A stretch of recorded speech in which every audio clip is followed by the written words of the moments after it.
Okay, advance warning. You might hear a constant background hum. There's a bunch of construction on my street today, and I don't know why. My town is just kind of terrible and schedules this shit to start at 7 a.m. 7 a.m. they started this. So I don't have a time frame. Yeah, fuck you, Control.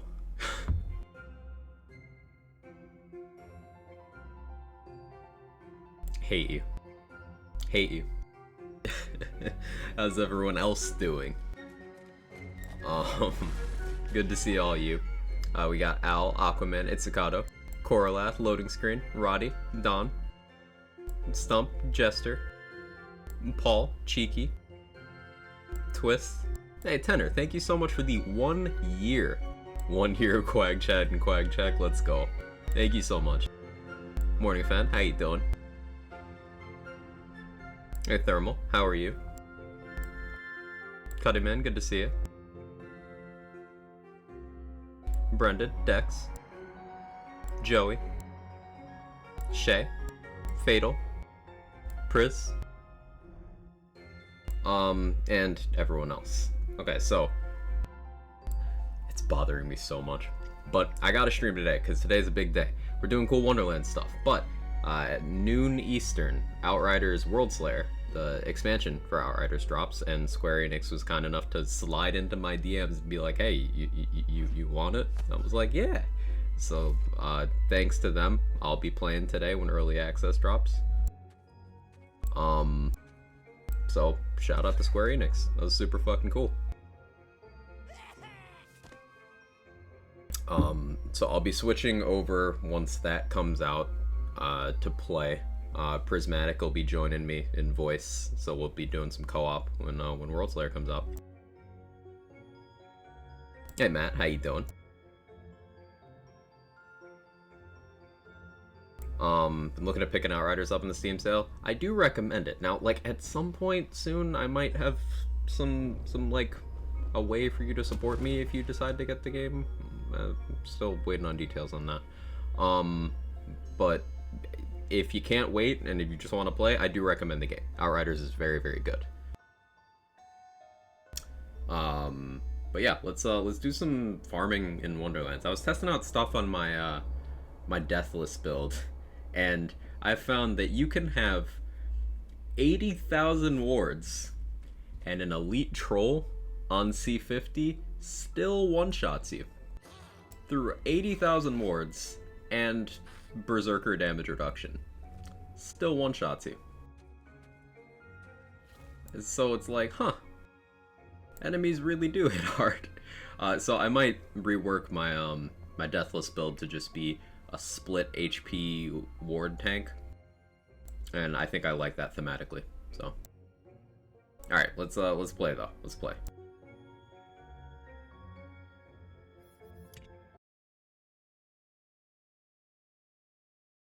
Forget Outriders. Praise the Ark. That's the one that did the dev blogs on Reddit, right? Hey Conman, how you doing? Pup T, good to see you.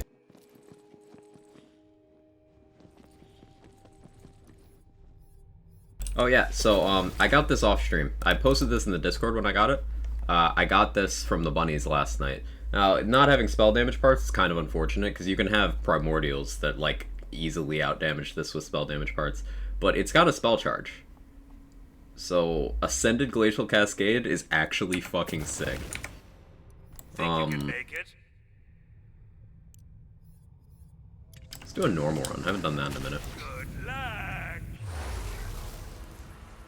Using Drill's Legacy on my Hammer Zircon is a huge W. Yo, let's go. Hey, Cheese, how you doing? Cheese, you gonna play some World Slayer at some point? Also, Priz, Cheese got Skullcracker Obrick. This'll be over before you can record. Another notch will not coin to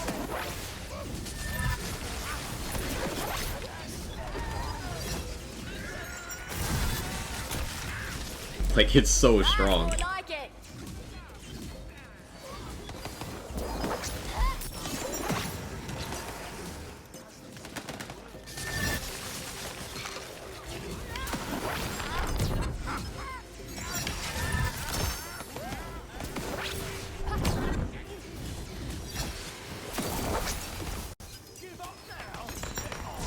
Bless Obrick. Obrick ate shit after making me eat shit 15 plus times.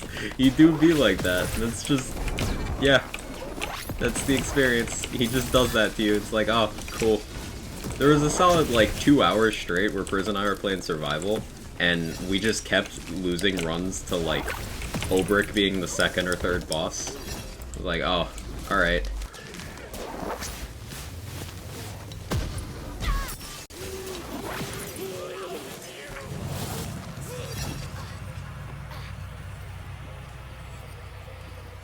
Got a Primordial, Glacial Cascade that slaps, can't imagine what Ascended does. It still depends on your parts.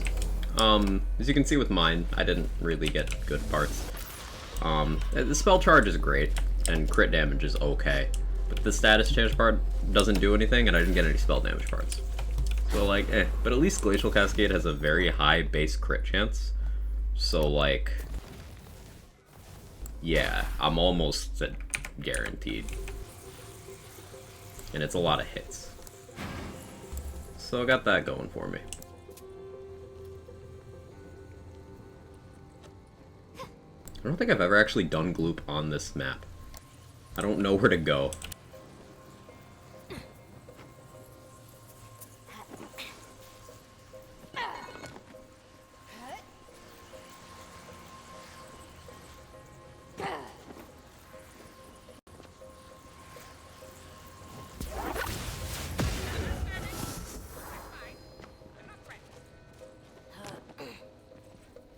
Huh. I didn't know that. Huh. That's my new favorite route up there. That's so much faster to get up here. Okay, cool. We learned something today, chat.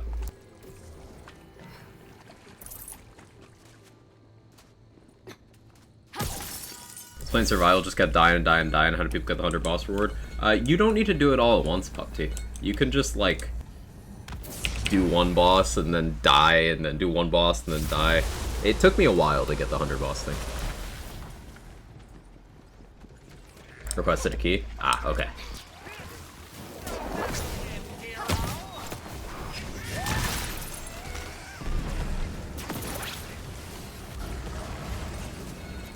Hopefully you get that.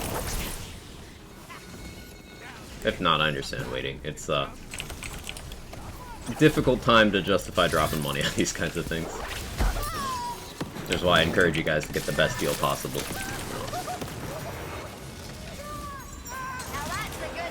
With things like affiliate links, it's nice when you guys can support, but seriously, get the best deal possible. That's just a general blanket thing. Support the devs and all that. Also get the best deal possible.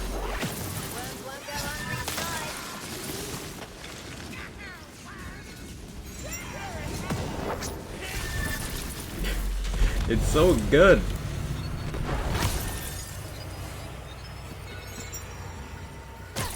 $101 run would take so long? Yeah.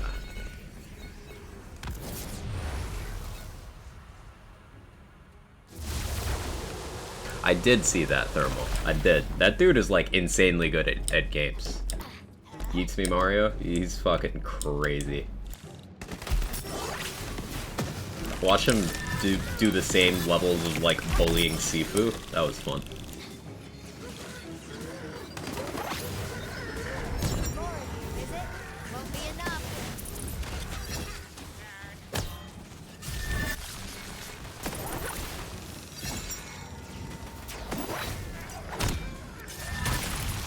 should actually hold a fire gun right now so that my double knot is fire, so Calamity.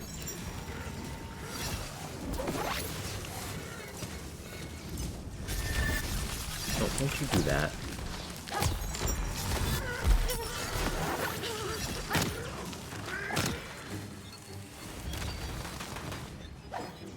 Legitimately built different? Yeah. Dude is crazy. Spells are spent. Can't wait to throw some spells. C for effort.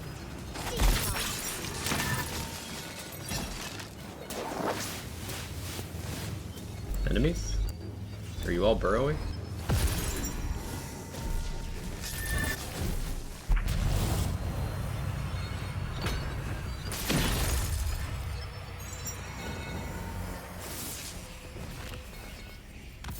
Got a Primordial White Rider with 441 damage. That could be okay, meteors. The biggest thing about White Rider, though, is getting it as ×2. So, like, if you got a ×2 White Rider, even if it only had, like, 300 damage, it works out to more. But that's definitely on the higher end of single target, if not the highest, or single projectile, if not the highest that that can go.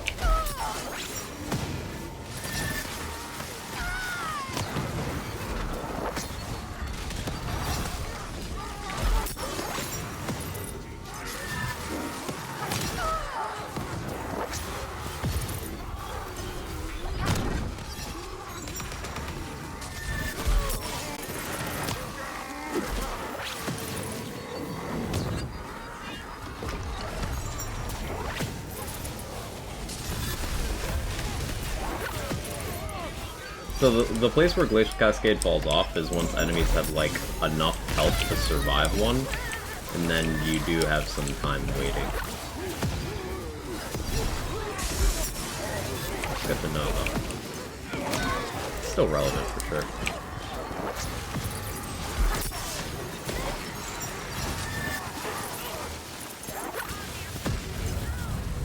×2 White Rider exists? Yes. The way you can identify it is... My inventory icons are all wrong right now, I think. Do I not have my White Rider on me? Oh, well, I guess I don't have White Rider in this save. It'll say consumes 2 ammo per shot. That's how you can tell. Ooh, this is really nice, actually. This is actually perfect for another thing I'm doing. That's really nice. Cool. Thank you, game. It'll say consumes 2 ammo per shot. And what that does is it'll do 2 ticks at the same time. So slightly less listed damage than a ×1, but it hits twice as much, so.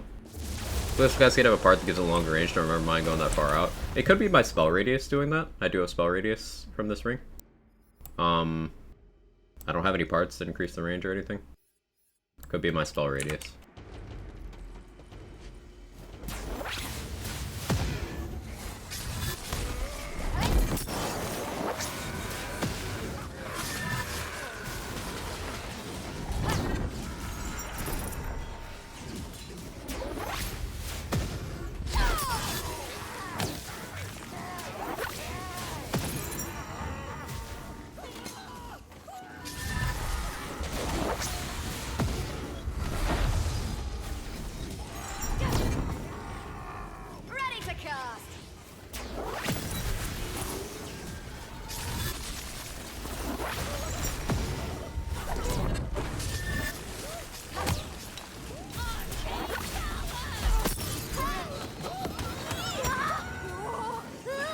Stormcaller, something to fly overload, you just annihilate him.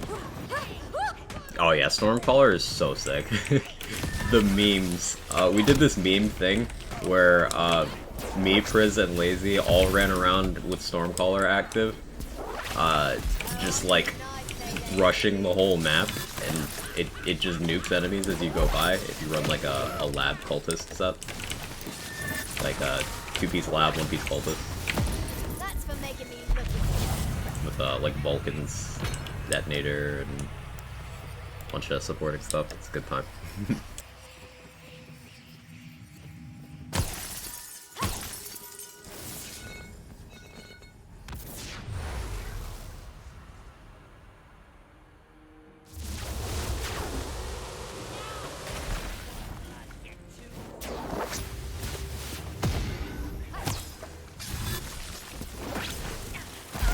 I don't want to unequip the Glacial Cascade yet, but I'm thinking for elite runs, it's not going to be a go-to. I probably would still want to go either Inflammation, a second Laser Hand, or Barrel Maker, based on its performance so far. It's not performing badly, it's just I'm a perfectionist and I'm doing all elite rooms.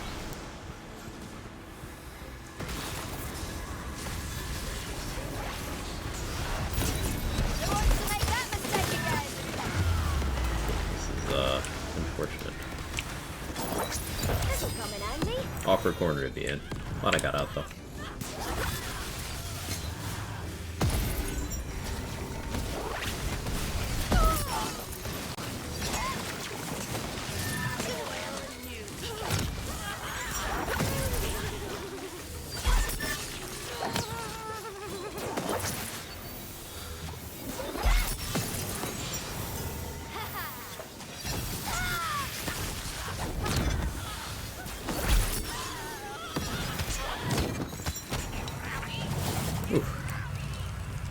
Where's the barrel? I'll equip it again, Lil Rob.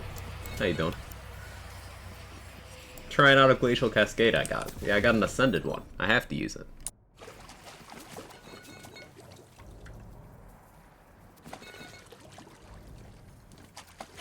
Well, how are you? I'm pretty good. Pretty good. The construction seems to be slowing down or dying off completely. Maybe they stopped for the day? So I'm happy about that. There's some construction happening, like, on my street. Like, literally right in front.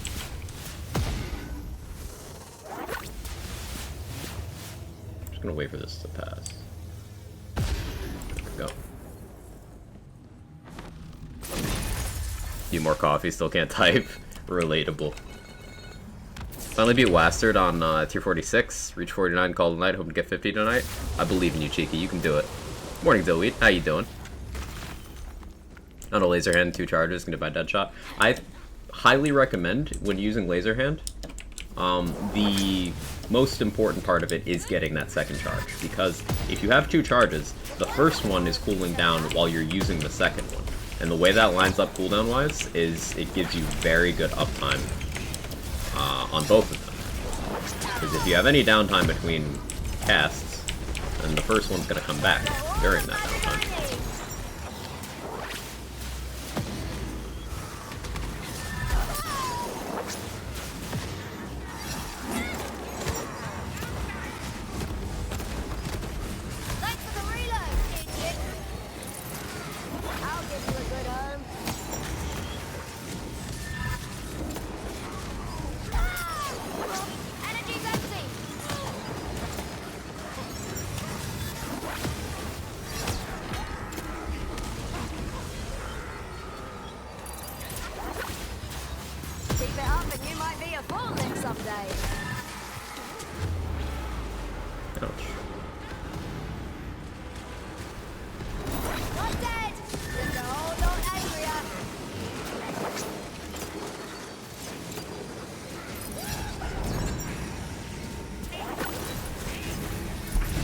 Well, thank you yourself. Can't complain. Can't complain. Doing pretty okay. Grind to 50 is rough. Much harder than 2035. Enemies start doing a lot of damage once you get to, like, C40. Yeah.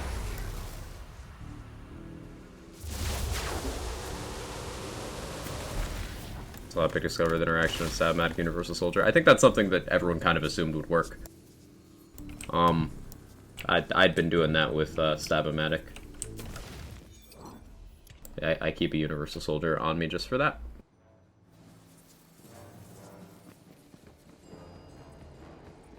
$142 now, constantly save your soul. Yeah, enemy damage is the biggest thing. It's not dealing damage, it's staying alive to deal your damage.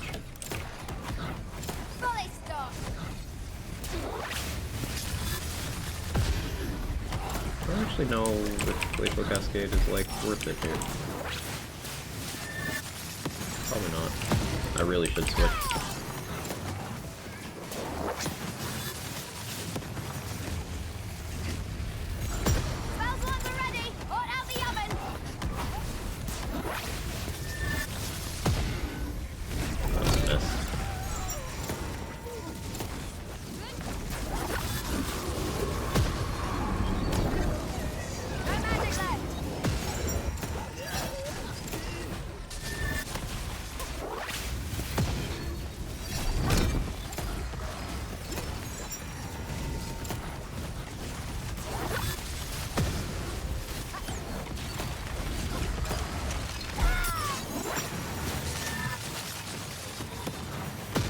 Oh, now there's a street cleaner going by. Construction's over, but I hear a street cleaner. That's great.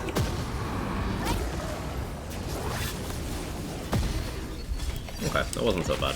Throwable hole did most of the work. That wasn't so bad.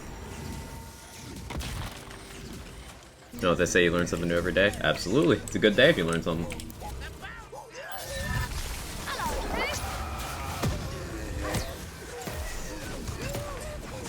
Oi!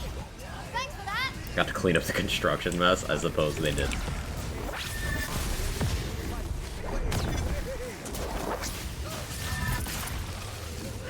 Never set a corpse to do a killing. Spells are up!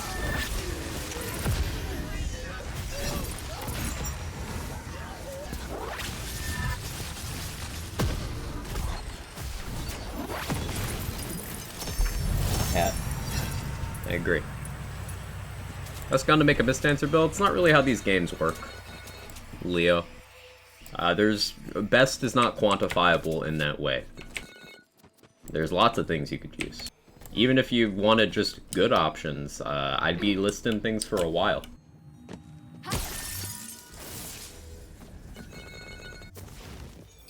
Alright, I'm not going to use the Glacial Cascade for raid bosses.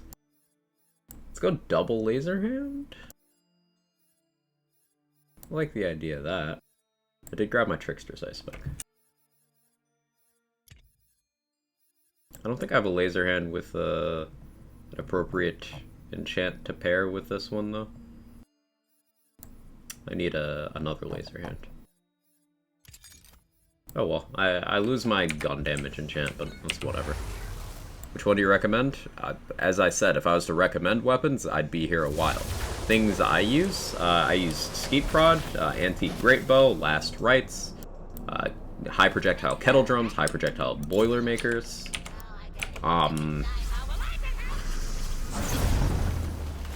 Ludites, Body Rockers. You got lots and lots and lots of options. Head Cannon. How's that for an active reload?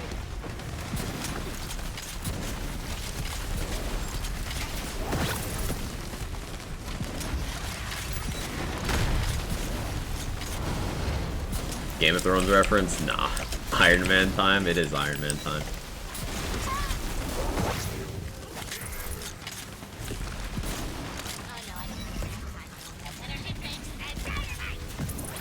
What have we here?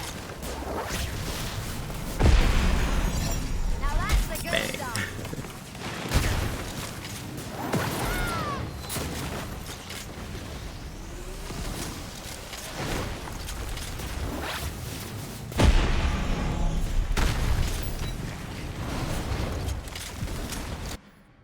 Hey, Poke Malone, thank you so much for the raid. I appreciate it. I like the name. Thank you so much. How's your stream? What'd you get up to? Welcome, Raiders. I'm Quag. I do build stuff in Wonderlands and other looter-type games. Currently, we're just doing some Chaos 50 casual runs for gear. Fighting some raid bosses at the moment. Having horrible aim, as is on brand for me. Pointing some friends at you. I appreciate that, Diamonds. Thank you.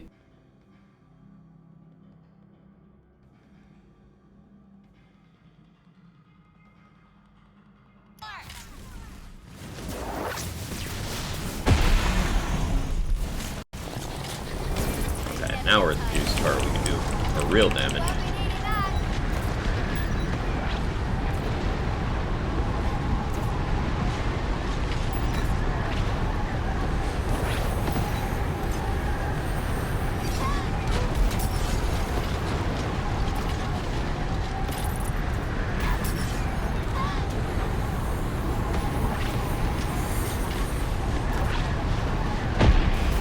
Cool, that's a good chunk.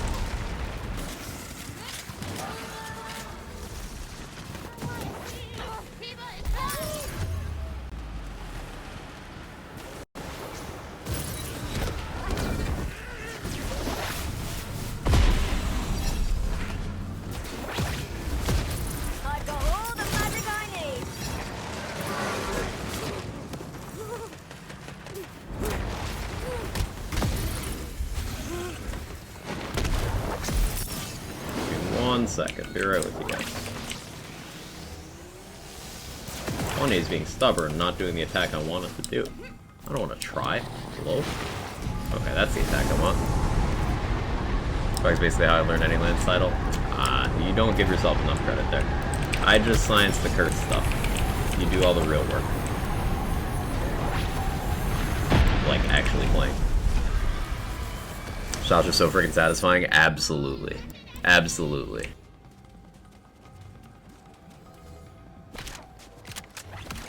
Fallen fresh. I could get more damage out of that if I hold a poison gun. I should have switched in, I have a poison gun somewhere, don't I? Maybe I started storing that. No, I need to pick one up. Because double knot takes the element of your gun. Started raid and run. How's work? Thanks for bringing people over. I appreciate it. Watched like 3 episodes. Season 3 is interesting for sure. I did end up finishing it. Be curious to hear what you think once you're done.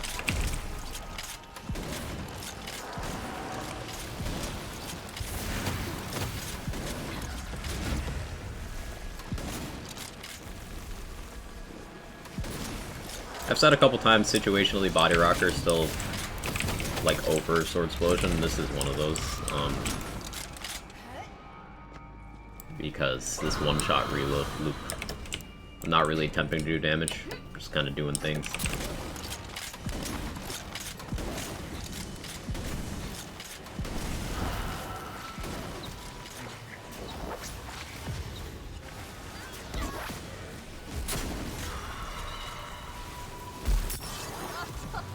Oh, you're gonna die so bad, dude.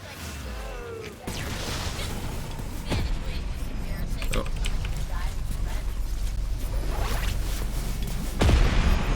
Right, you need ammunition. Where's my damage? Where is it? Where's my damage?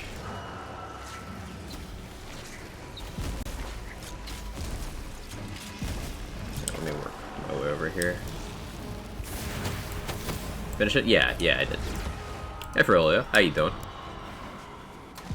The Gauge Man is returning. That first hitbox was strange. Yeah, seems like it didn't quite impact.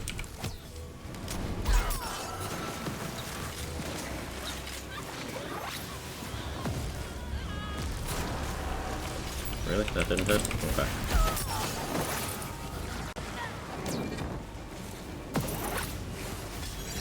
Can't wait to throw some spells.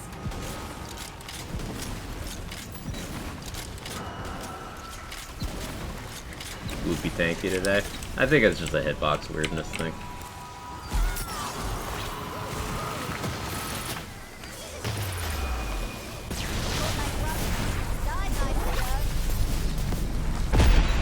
No, I guess something about this, Huh, that's really interesting. I'm at a loss for why that's hitting Bunny so hard, but not Loop. That's interesting.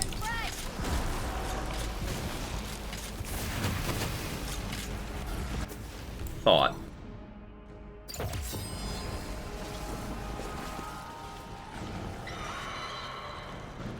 Wrong element?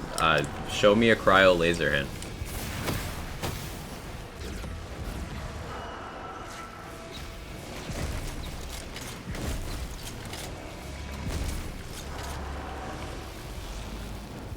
Loop's not cryo resistant? No. No, definitely not.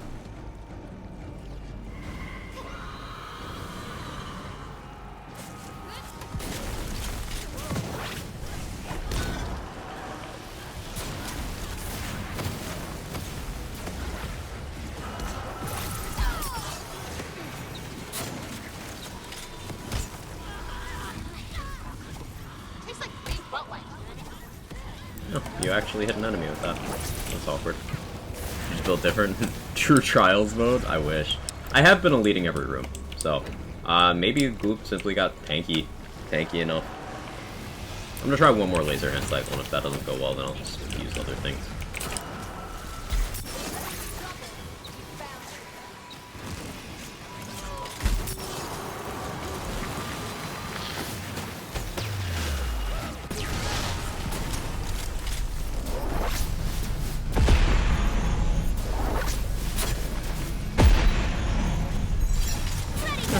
good to know. Alright, Laser Hand to bust against Gloop. We found a weakness. Finally, something Laser Hand can't Giga Chat its way through. I want to test out other spells here. I suppose I could just Ice Spike. I'm curious how that actually does, though.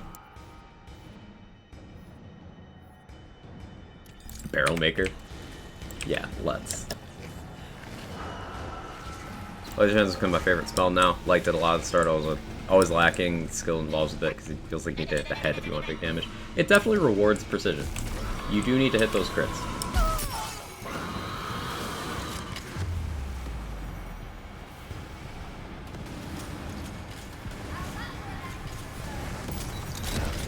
It's almost disastrous.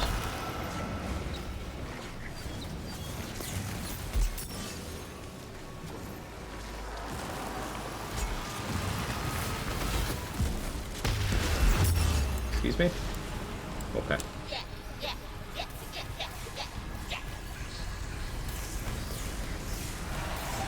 Yeah, that's much more damage. Just a projectile thing, I'd bet. For those unaware, raid bosses have weird interactions with certain kinds of projectiles. Example, you take any saw blade or crossbolt into one of those weak spots, when the duration of the window where it's exposed expires, whether you've successfully destroyed it or not, it takes a bunch of extra damage for each saw blade or crossbolt you have stuck in there.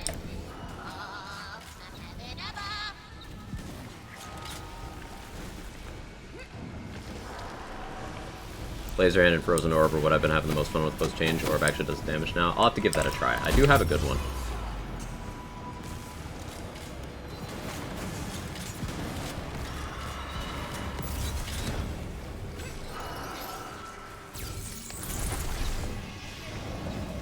I've really been enjoying Barrel Maker post-change, I gotta say.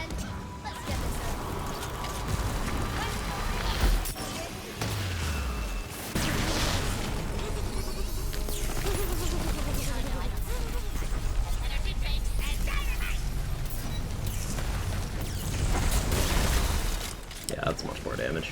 But still not quite there. Ice Spikes are the way, it looks like.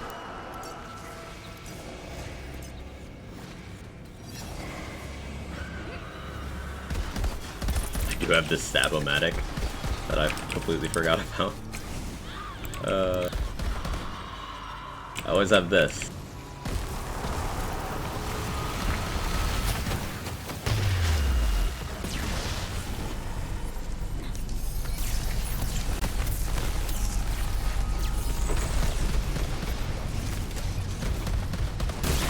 Gross. Some use the Barrel Maker too much. I think of the Barrel Maker as kind of vaguely like a Calamity. Because you do need to keep in mind trajectory, and it's just a big single hit in a wide AoE. Able to make Glacial Cascade work well? Yeah, it's great in mobbing. I used it for like 2/3 of this run. I wouldn't recommend it in any bossing scenarios. And it does start to fall off against tankier enemies, but it's a Sunder. It's basically if a Sunder, like a Quaking Sunder, could roll Cryo. It's that.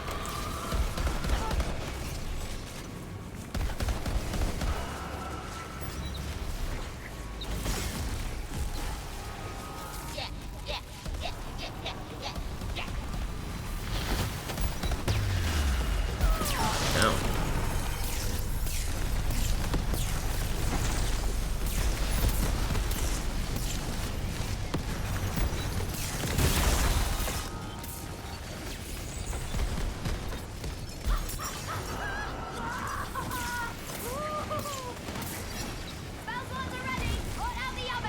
I've been wanting to do repeating Ice Spike stuff. I guess this is a good time to try.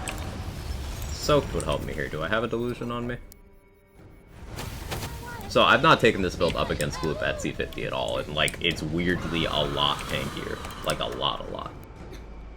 This is the kind of situation where a gun would be best, and I'll use the con for this, actually.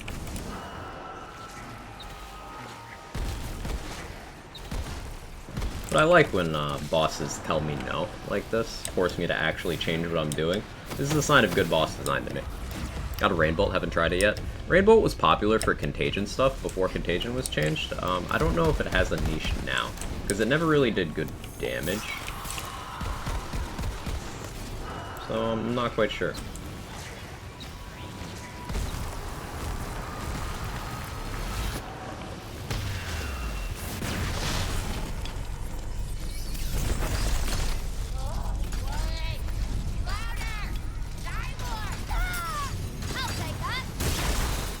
Yeah, a little bit of extra damage there.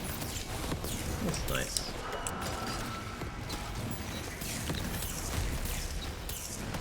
Slow and steady, we'll make it. There's very little actual danger in the Gloop fight, unless you die with no abs. Which I'm on track to do.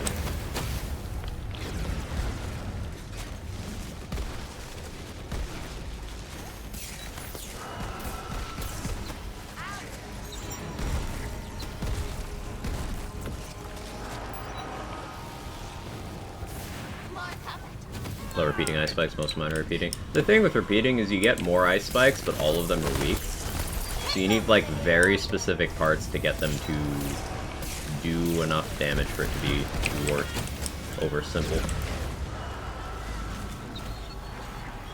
Repeating comes with a damage penalty. So like this ice spike would be probably like 1900 times 3 if it was simple cast.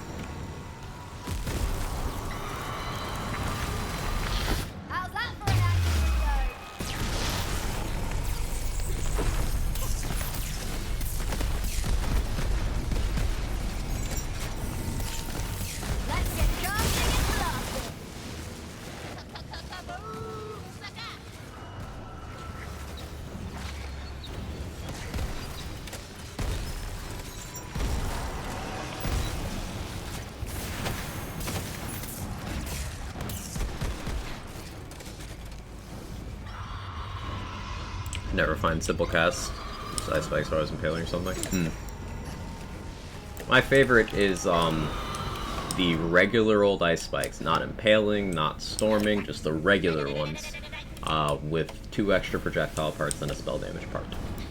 Works out to be higher damage than your average triple ice spike with a shorter cooldown.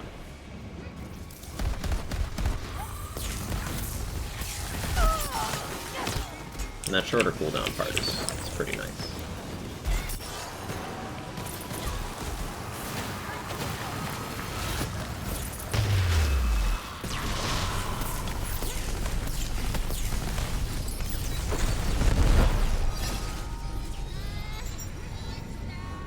Triple ice spike can be times 5 of the right parts. Yeah, that is a thing that can happen. You just have very low damage per projectile compared to other ice spikes, but that doesn't matter if you have like good crit chance.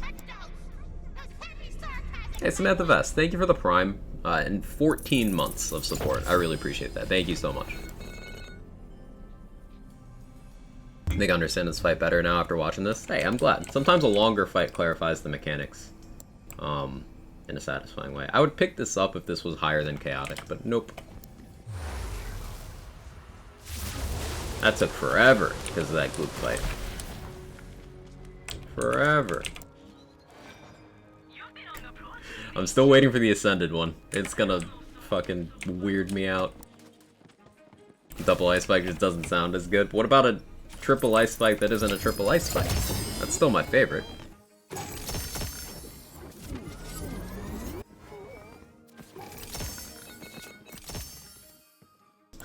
Sawmill. Oof. Oof. Let me equip this again. We'll go back to some more conventional spells. I'll go back to the tried and true Barrel Maker in one hand, Laser Hand in the other. Very reliable. Wish the locker was bigger. Your bank? This is the biggest bank we've had in a lands game so far. 510 is bigger than we've ever had before. Also, we've had the biggest backpack we've ever had. Maybe they give us more slots for it through SBUs later on. I'd like to see that.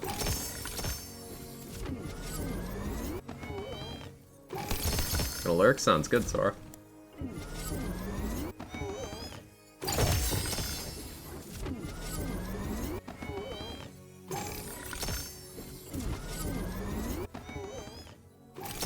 There's so many things I need to hit vendor-wise, not vendor-wise, bunny-wise, but I find myself hitting the spell bunny just because I want ascended versions of all the buff spells. Allergies, sneezes, excuse me. What are you rolling for? I'd like an ascended Frozen Orb, ascended Laser Hand, ascended Inflammation, Primordial or better Saw Blades, ascended Barrel Maker of other elements. Good Ice Spikes, good Sunders, good Eruptions, good Sigils. Looking for Buffmeister. I've been getting so many decks, and I'm just so disinterested. I like to have better performance on the back first. If you need to go past the first couple pages, it's pain. Yeah, Jaybridge, I was moving some stuff to a mule this morning, and like it took so long just for it to go through, and I clicked one item that I ended up only moving like 20 items when I could have moved 70. I would like some smoothing out of the UI.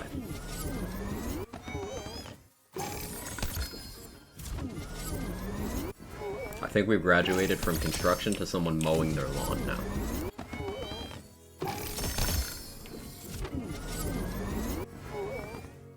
Looking for a particular theurge? Good luck. Every gun build I see nowadays uses that damn Buffmeister. You're seeing gun builds from less than imaginative folk.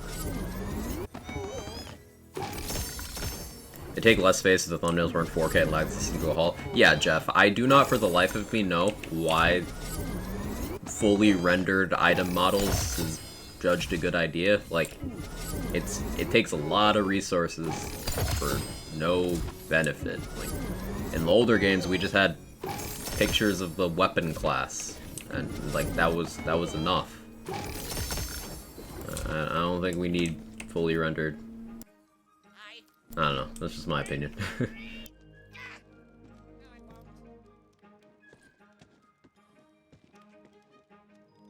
Primordial Concentrated Magic Barrage. These used to be really good. You need very specific parts to make them really worthwhile nowadays, though.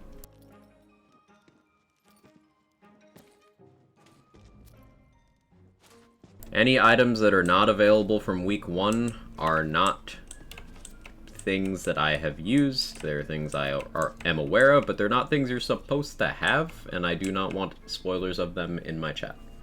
So, only week 1 items. That is not a week 1 item.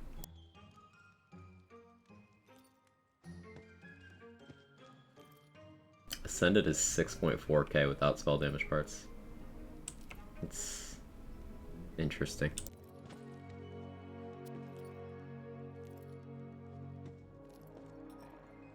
This is a lot of spells. And there's a bug in here too. Man, it's just... today is cursed.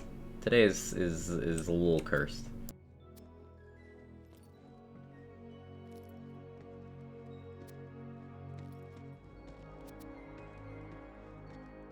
Extra projectile twister. That cube's pretty decent.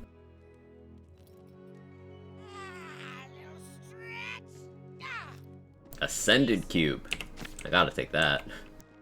Not great parts, but it's an ascended cube.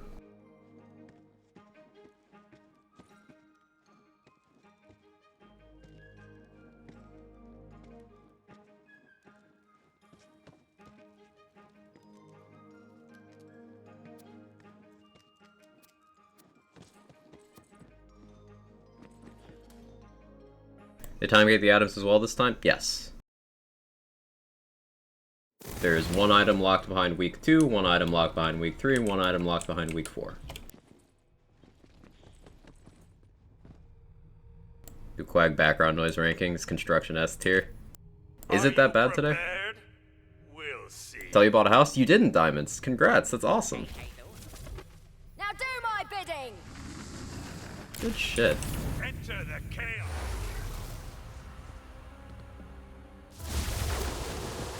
Don't even notice? Okay. Good, good, good.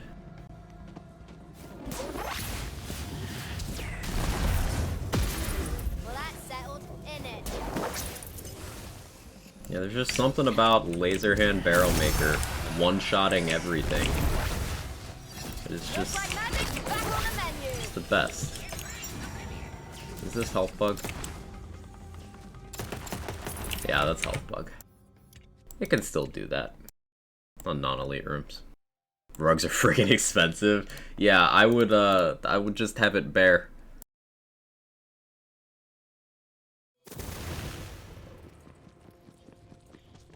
And look for a particular Diamond Gauntlets, Ascended Spell Rings. It sounds like you don't understand realistic expectations, Jenga. That's what I'm getting from this. You go on ahead. I think non-chaos imbued items shouldn't exist at C50. Chaotic should be the minimum. I don't disagree with that.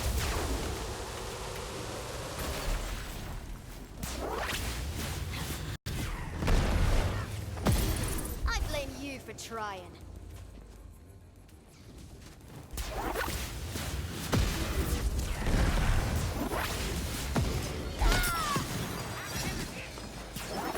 Can't wait to throw some spells.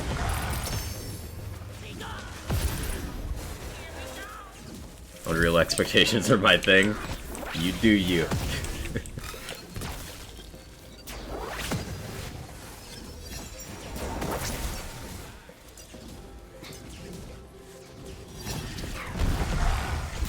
Huh, they can... Their projectiles can hit the barrel from the barrel maker and blow it up early. I didn't know that.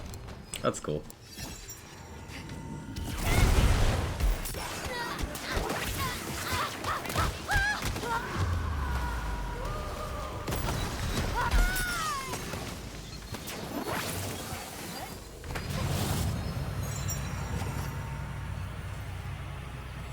Nullify or overflow? Let's go overflow. See what happens.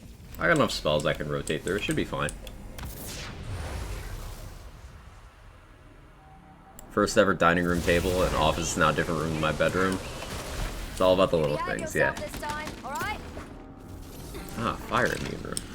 Hope you carry your coin. I'm gonna use laser hand anyway. Never mind, if it doesn't crit, it doesn't do damage. Fine.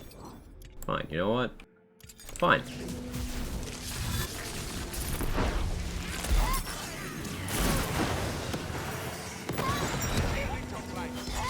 think that'll keep me down? Spells are up. Hey. You got lots of spells. It's all good. I could get used to this.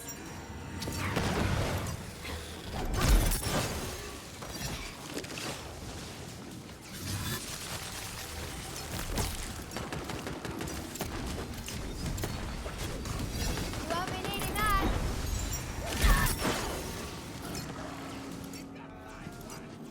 Missing name still in. Awkward.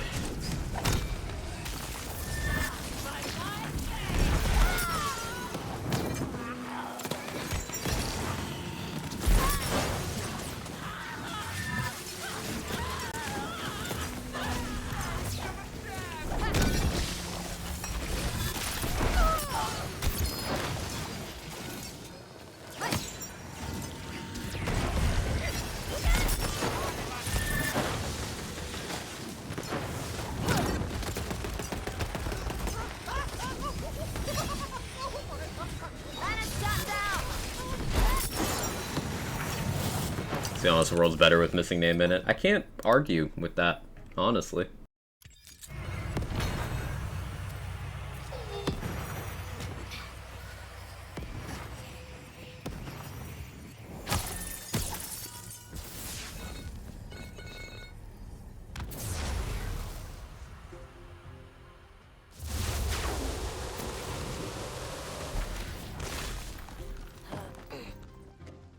Ah, dark magic immune. That's awkward for me.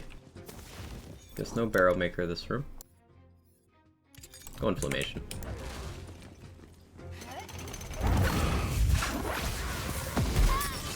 Never a moment's peace.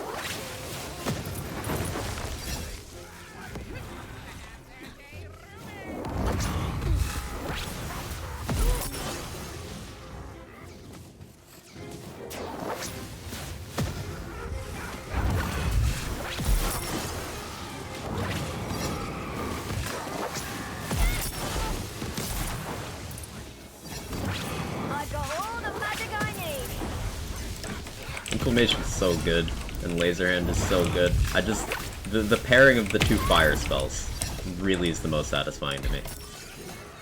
Getting some Outriders in before the Outriders portion of the stream. I don't do warning shots. Sorry, fire friend. I got all the fire I need.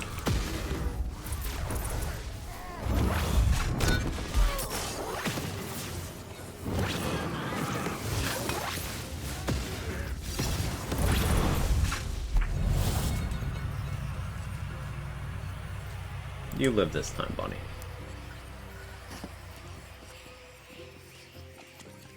Mute enemies, game unplayable too hard? Yes. Obviously, yes. A lot of curses this run.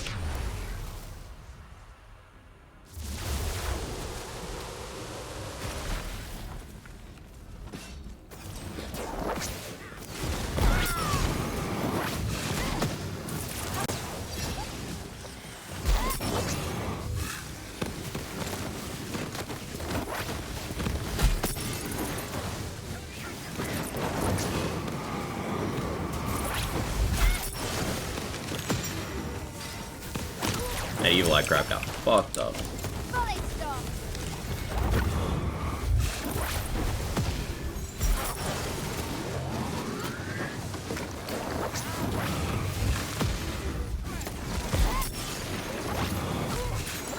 Ready to bring the arcane pain.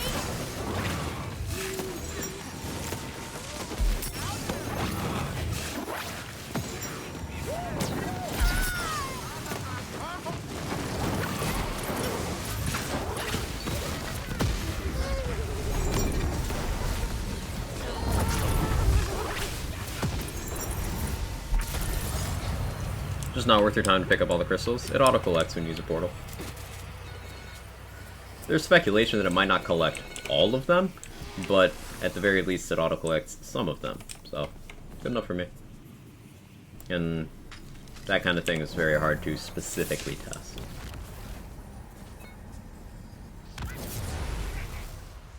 So, you know, I'm not ready for Crystal Event to end. It's gonna be weird. Yeah. It's gonna be weird.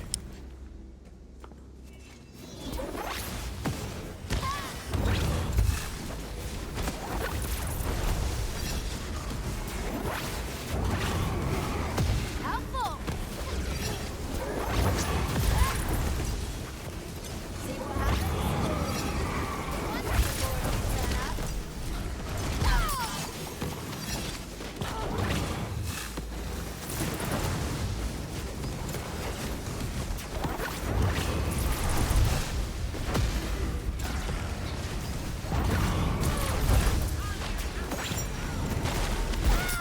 ready to cast.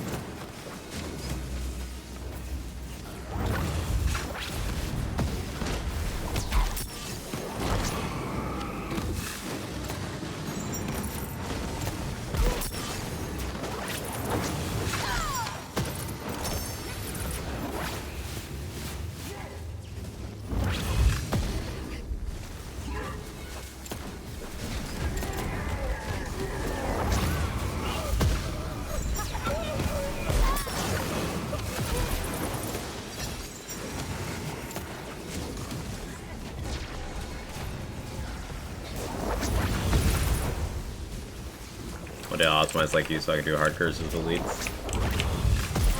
It takes being pretty picky. And some luck. But yeah, you can do it. I didn't start doing all elite stuff until like a month ago.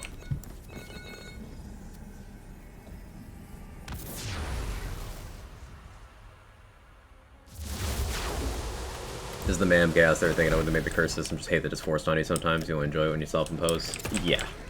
Like right now, it's fine because I've actively decided that I want this. But just, if you get those really bad curses on Room 1, like, you know, Toothless Nasty Spell is your choices for Room 1, just sours the entire move for a run.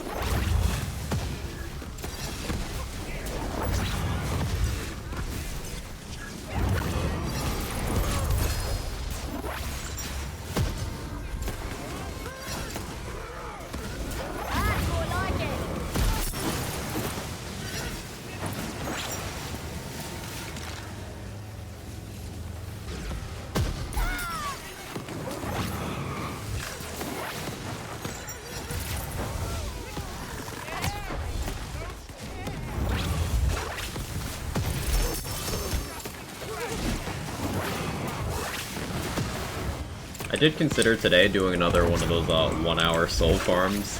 I decided against it at the last minute. Figured I'd just want to chill and do some chamber runs.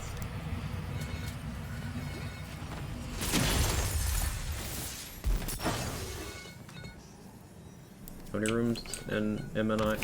In MI? Can't speak. Do crystals for this one.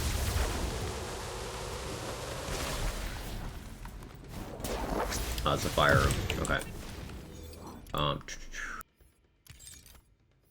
Barrel maker. Glacial cascade. Or do we do double barrel maker? Do I try a frozen orb? Let's try a frozen orb. Let's do frozen orb and regular old ice spike.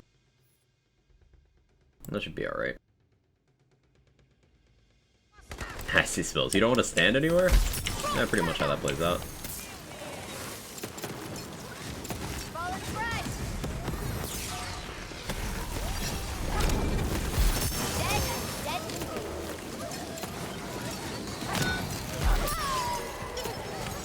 I've got all the magic I need.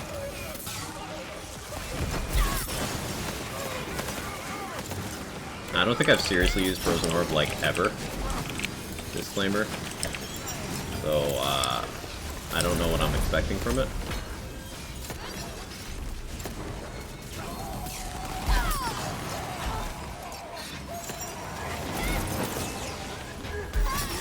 I know my throwable hole is doing a lot of the work here.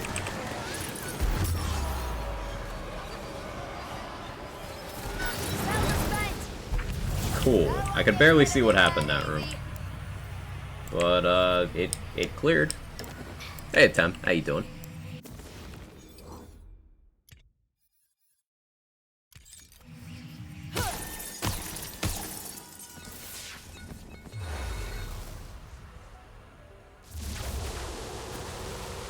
Orcanar.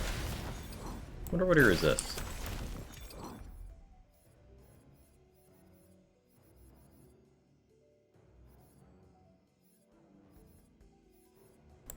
Ascended Cube. This one has extra projectile. Use that. I try to keep spellcast ability enchant for my blast cast. Dark magic. Okay. That's awkward. Davomatic, non-LA double knot. I know the order for elemental overflow is fixed. Just I don't remember it. Run to run.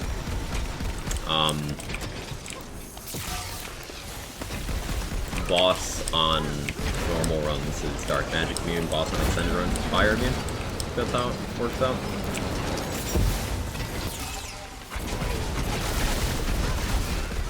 You might be wondering why I called this meeting. Ready to bring the arcane pain?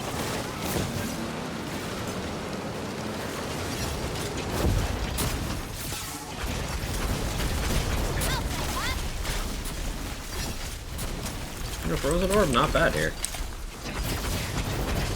Cube not really doing much of anything. I don't have enough radius to make that work well.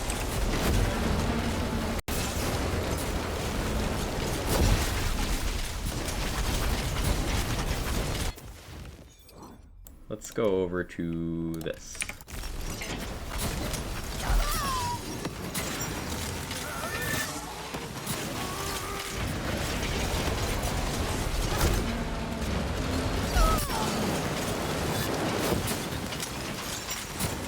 This is why I should carry Queen's Cry. Do I have one? I don't think I do.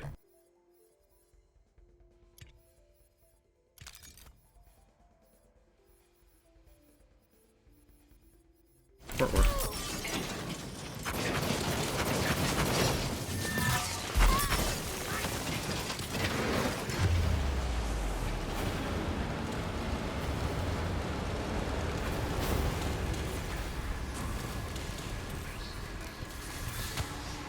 Get a frozen orb.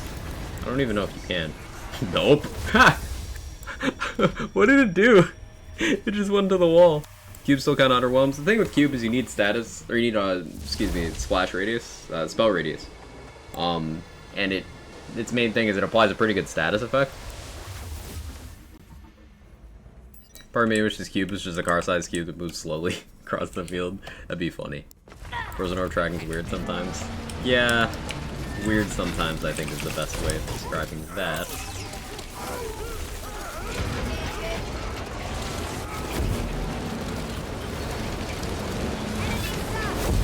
I don't know quite how it's supposed to track, either.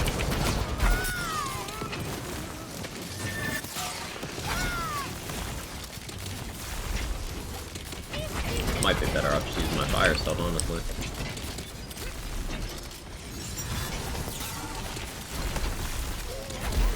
Even for a dead shot, you pick the right curses, you lead enough rooms, C50, things take a bit. And this is without me taking damage reducing curses, other than elemental overflow, making me have to take some concessions.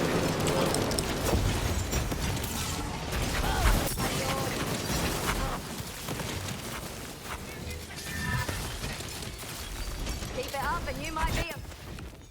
I'm gonna put away the frozen orb for now. Where's that ice spike? There you are. someday. Ouch.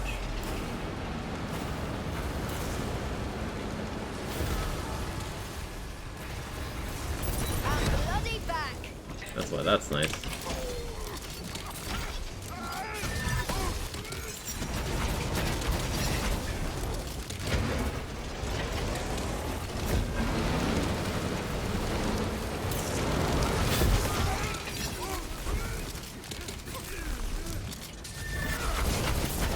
Hey Fleece, how you doing? I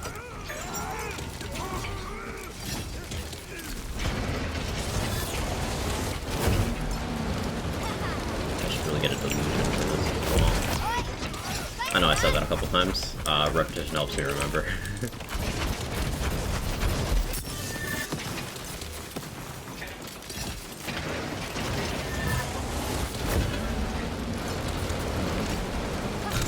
With my magic back on the menu. Our spell slot. Slow and steady.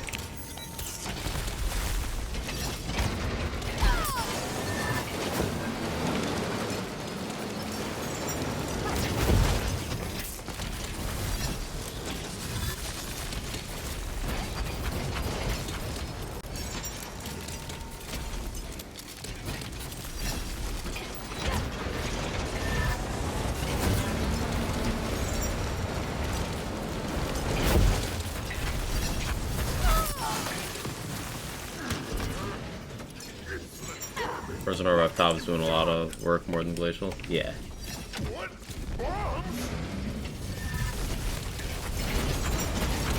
Less uptime. It's less controllable. There's a two in the air.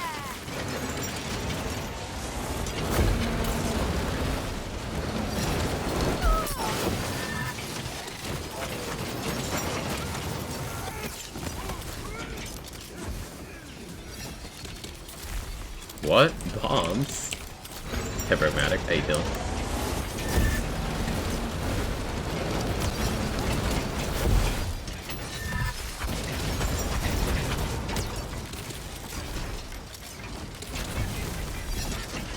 Thanks for the reload, idiot. I do consider this good practice, though. A big thing with Lands bosses, and why they felt easy for so long, even for a little bit in this game, is, they don't often survive long enough to do their mechanics, and it can often be hard to repeat a boss's mechanics long enough to kill it, Can't wait to if that fight lasts enough time.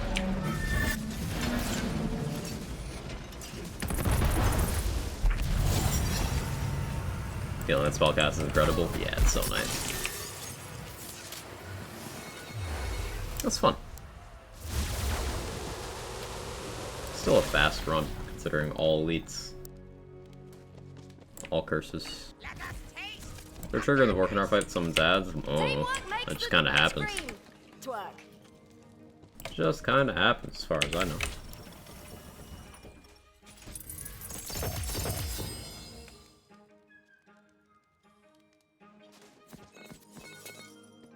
They don't expect that, Thermal. It's about the complaining.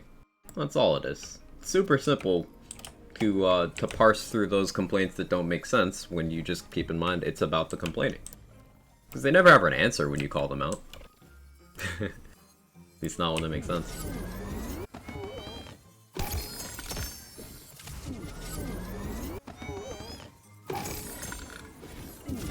Ah, I'm so excited, chat.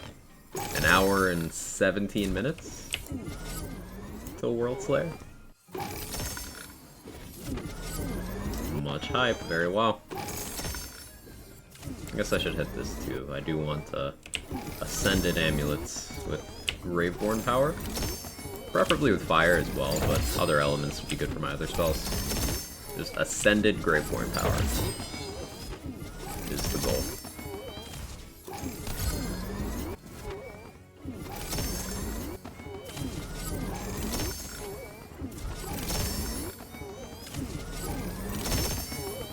Yeah, keep in mind that once this crystal event ends, chat, it'll be harder to gear up for this this new max difficulty we have.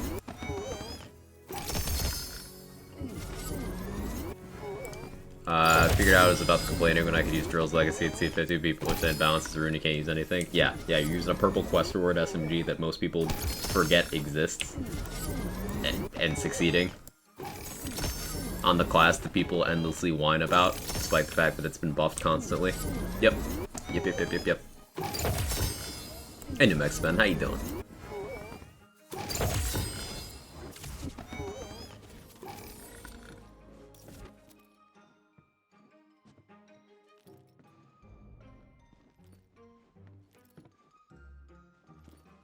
Is Graveborn power better than Spell Shot power for this build? Mainly Blast Gasp?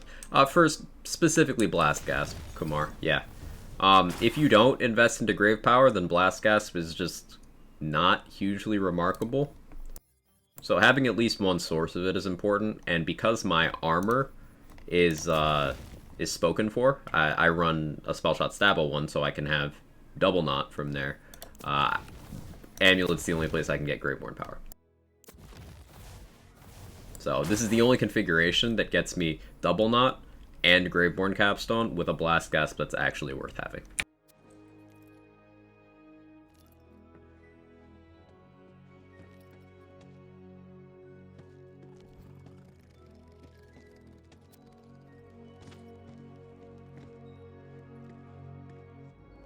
Rain and Calamity with 2 Radius parts sounds interesting, but I tried like a really good one out at C50 and the damage feels a little low.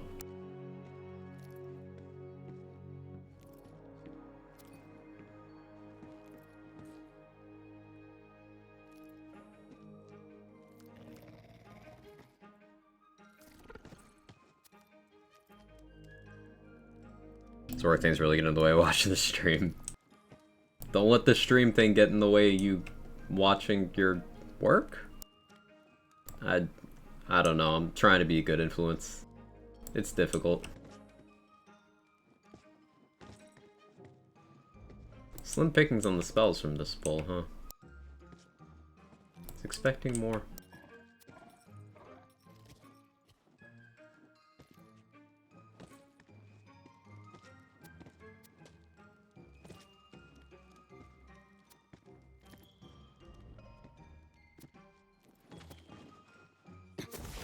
Alright, let's switch back to what I normally use. We'll do Inflammation Laserhead.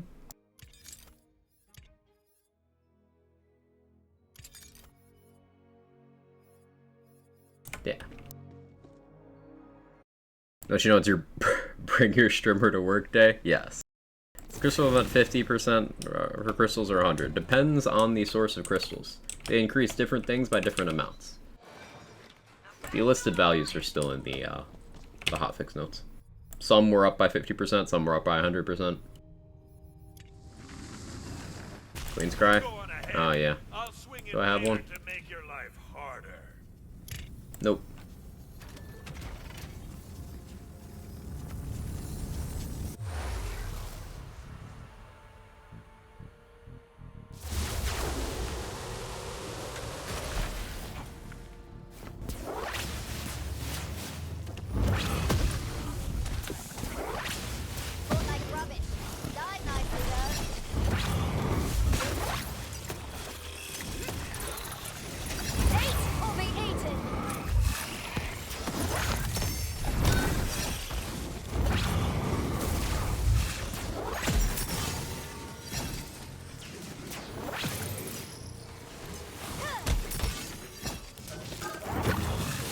See, I helped Fire Friend. I'm a good person now.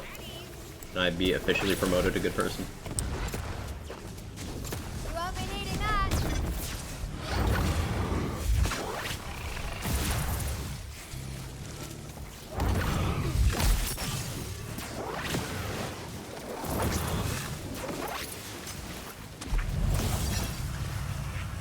Biggest problem C50 is my rational fear of numbers divisible by 5s or 10s. You can play on C49.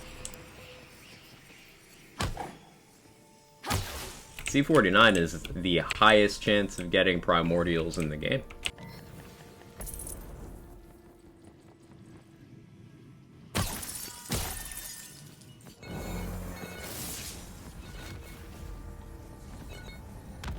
Oh, because they had to make it easy before you said Fire Friend? True.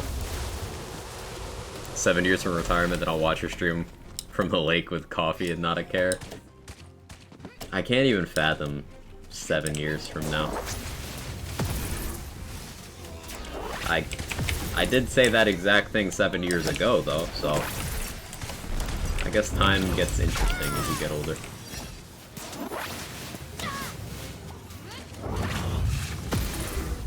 Spells are up.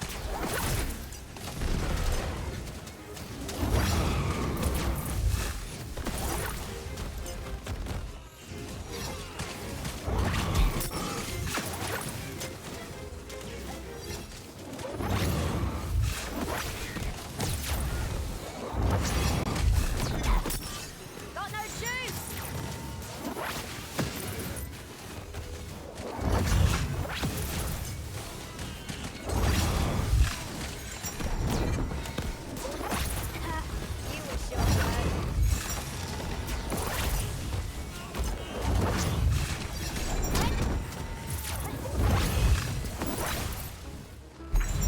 This is all Mortar Shroom's room.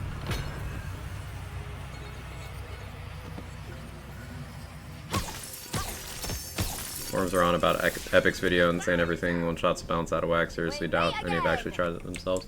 The same thing happens, and keep in mind, I would not blame the creator for that sort of conclusion. Because what happens, anytime a content creator says something, it gets amplified, taken out of context, exaggerated, and skewed. Like we touched on yesterday, the whole talking point of, oh, all these bosses don't respawn, you can't get their drops. Okay, name them, and also they don't have drops. But there's still people repeating that as if it's true. It's not. It's not true. Things like they're not being dedicated farming. No matter how much people repeat it, that's not true. People will latch onto things. Ready to bring me arcade. That's why it's important to spread the correct info, such as that you can absolutely survive at C50, as I'm doing right now. You just need to invest in survivability, whether that's through healing, whether that's through movement speed to not get hit at all, whether that's through sigils. There's lots of ways to survive. And not everything one-shots. More things one-shot. But, for example, my Deathless build is still very tanky. The things that one-shot are certain boss attacks, elite trolls. Like, that's all I can think of. And that's without me updating my gear on that save to be appropriate for the Chaos level. I do think enemy damage could come down a bit, but it's not this everything one-shots you fiesta that people make it out to be. It's always an exaggeration, especially with the lands community.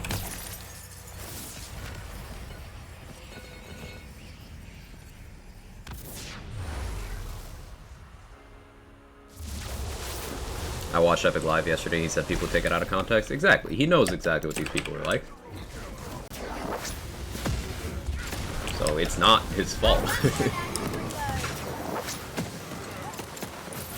Let's get casting and blow.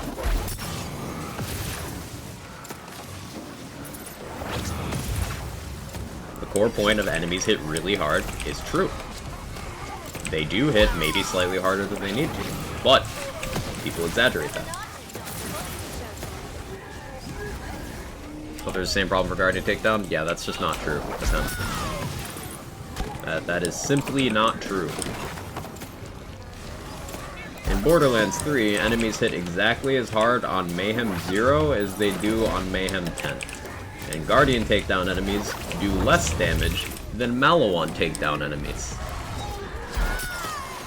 Them's the facts.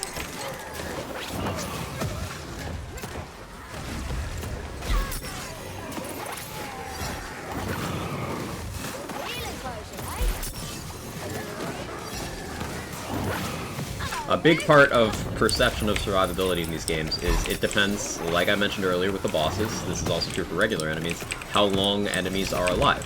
Enemies don't hit you at all if you kill them, but if they have enough health that they can survive, then they start hitting you. And if your build can't adjust to that, then it might seem like enemies hit too hard, but no. You need to adjust.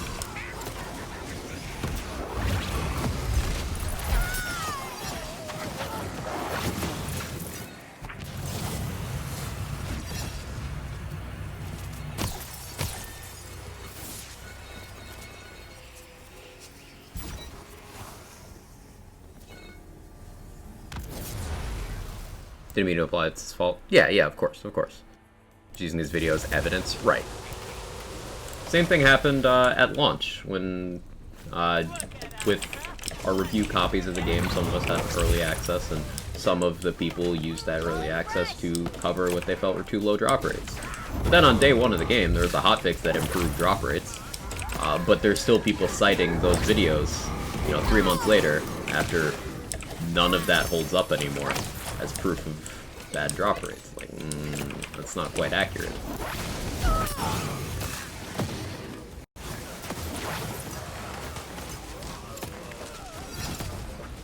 Nobody has to play on max levels. Yeah, but again, it's a culture of people who will blame the game when they choose an elective challenge that they are not prepared for.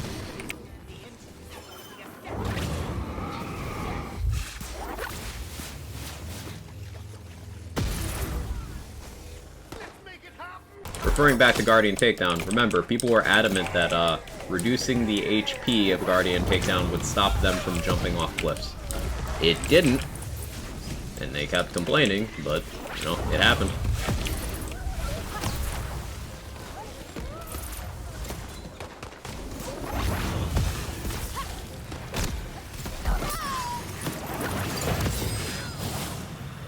Just showing how the game can be quirky, how balance changes, fixes new gear, and how adjustments are always to be made. Right. Game changes a lot. Sometimes things need to be fine-tuned. Part of the process.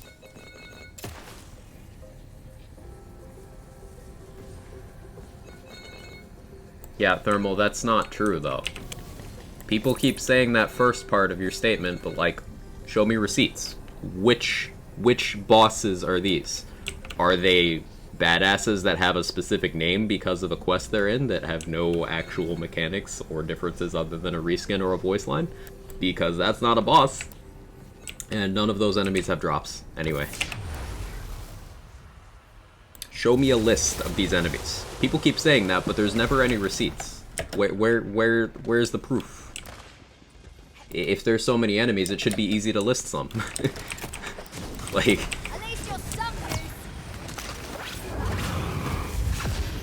As someone who frequently yeeted himself off close in GTD, I never blame enemy HP for my inability to perform, but much of the community did.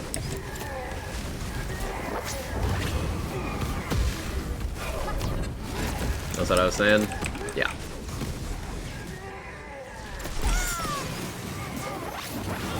It's frustrating. The LANs community has a big misinformation problem, and it's enhanced when people will take valid, constructive dialogue, such as discussion of enemy damage values, and they will turn it into something other than what it is. So I encourage you guys to spread good info, have good faith conversations about this stuff. I'm not saying agree with anyone, I'm not saying agree with me, I'm not saying agree with any particular perspective, but I'm saying have that good faith, information-based conversation.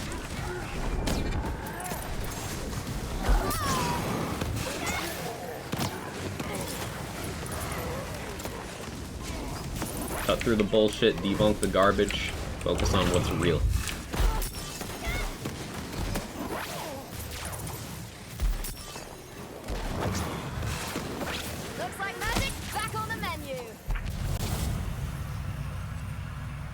Enjoying the game, Freeze? I'm glad. I'm very glad.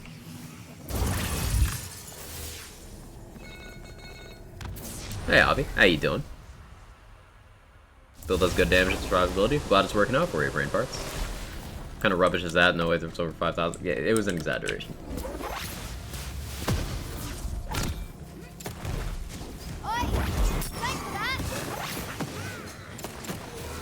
Main thing is, we didn't really take a second to say what we like, so we to band together and talk about the bad. Which is why I try to push back against that. I talk very frequently about how I like this endgame design, how I like how they've given items and skills and builds a strong sense of identity. How balancing is ongoing and definitely on the healthy side.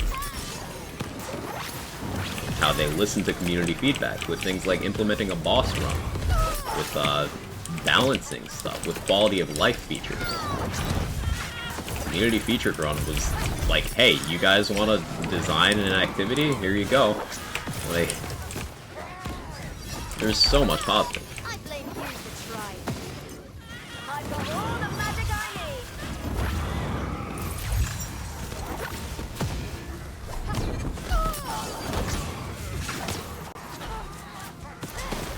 Let me through.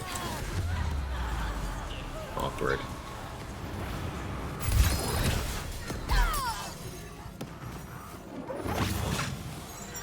I like Lamp. I like Khan.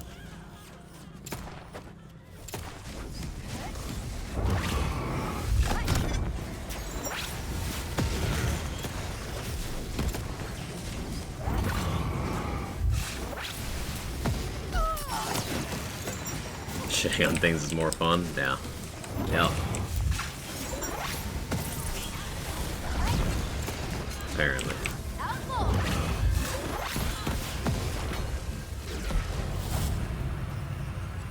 What did that troll drop over there? Drop rates aren't a problem, it's part variance.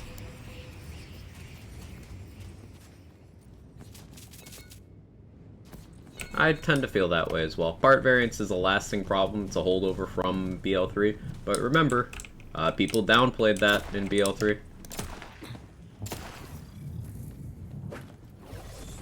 For years, it was, hey, hang on, drop rates aren't too high, part variance is too high. Hello? These drop rates are here to mitigate the part variance thing. It's like, no, I saw someone else get orange loot beam. This is affecting me while I do a playthrough where I save quit every named enemy in the game at all times. It's affecting me, nerf it all. No, I'm not going to play the game if you make these changes, but still nerf everything. And here we are with the fruits of that labor. We got Fyodor. Gonna play this pretty tight? It is. Hey, Deep Zombie. How you doing?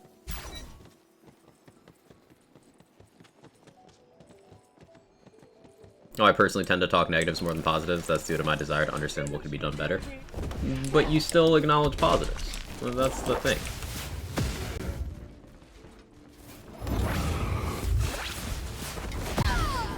Oh, I forgot I have my Stab-O-Matic. I should just, like, use that. Now that's the good stuff. I'll take that.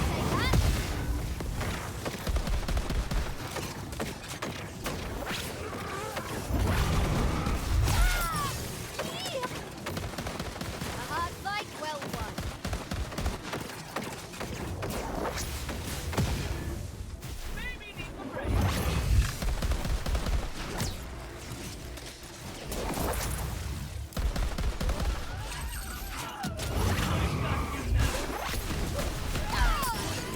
I was shooting my Stab-O-Matic with the hand that was using laser hand. Interesting.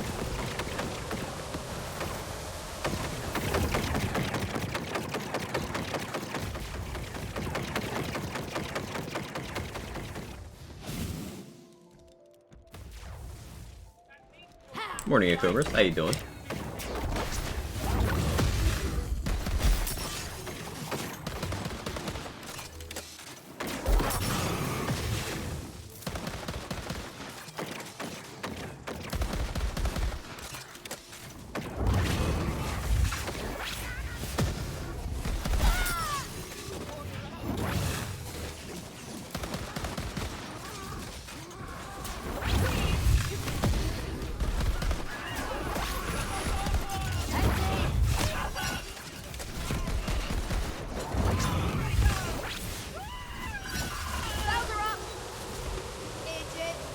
Never understood why people don't like seeing the good rarity drop more often, killing raid boss and kills only get white screen stock. Because it is fundamentally predicated on the idea that anyone else getting something is detracting from them and makes them feel less special. They do not feel like they're winning unless someone else is losing. That's why they perpetuate the fallacy that scarcity equals rarity value. That's not how it works at all. Because do you feel special when you get your Unforgiven and nothing else from a raid boss? Do you feel special? Do you feel special when you get your Storm Sniper Rifle? Feel special?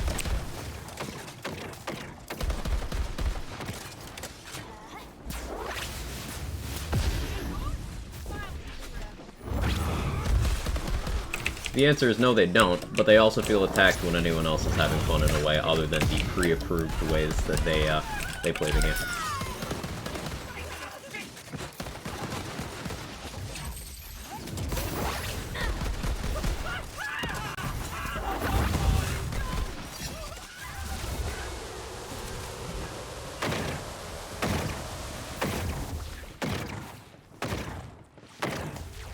You can just run on the left side, huh? I didn't know you could do that.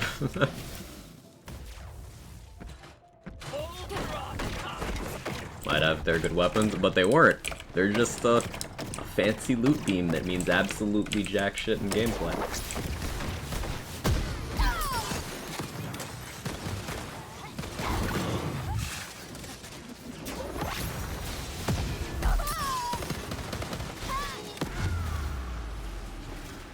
I think this fight looked very comfortable. It's very fun. I like it a lot. I'm getting the hang of this killing business. Having a good weapon to deal with the soul cells makes it much smoother. I find that's where a lot of builds lose the most time. And it once again feeds into what I was talking about a few minutes ago with This'll come in handy. fights lasting long enough that they can deal damage to you is what makes them harder. I didn't take much damage there because I finished that phase before I had to dodge that that ground level shockwave too many times.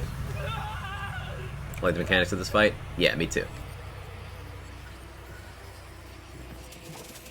Primordial Ragnarok. Okay, game. That's toxic.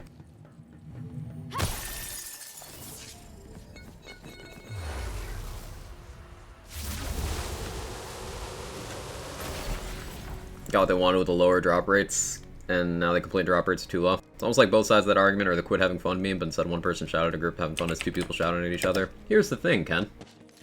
People who were trying to actively shit on every new thing possible because it is not an exact copy of something that came out 10 years ago, those people are negatively affecting new things and actively rallying against any sort of change or progression or innovation. And they label themselves as the true fans, openly. So, no, it is not a both sides thing. Sorry, them's the facts. And, you know, when that group of people also openly disregards reality, like numbers on part variance and drop rates, like literal statistics, which do not lie, it's done in bad faith. So I reject the notion that it's a both sides thing at all, because it isn't.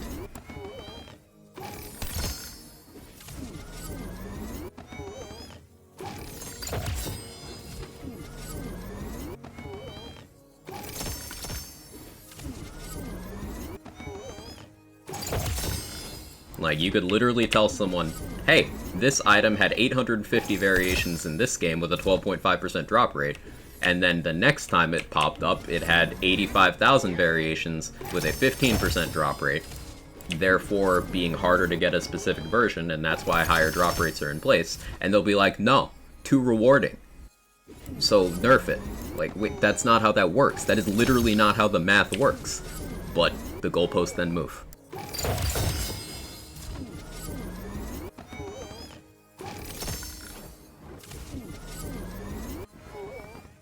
Seen It's Always Sunny? Yeah.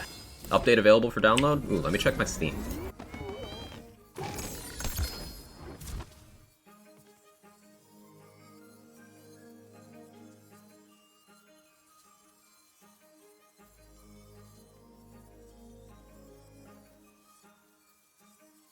Cool, I am downloading. Let me finish this up while that happens.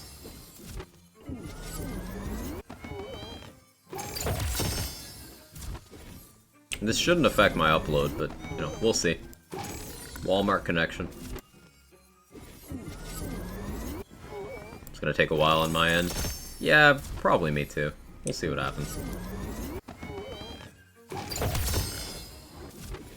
Literally no way you're gonna play something that isn't Tiny Tina's Wonderlands.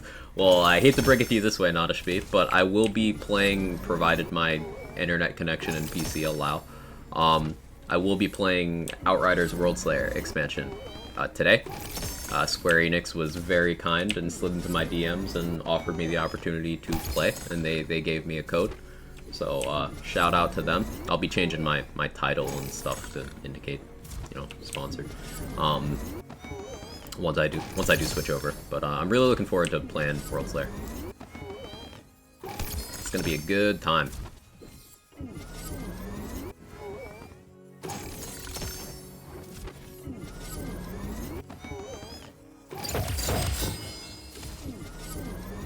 Yeah, different game than Wonderlands the first time in 3 months.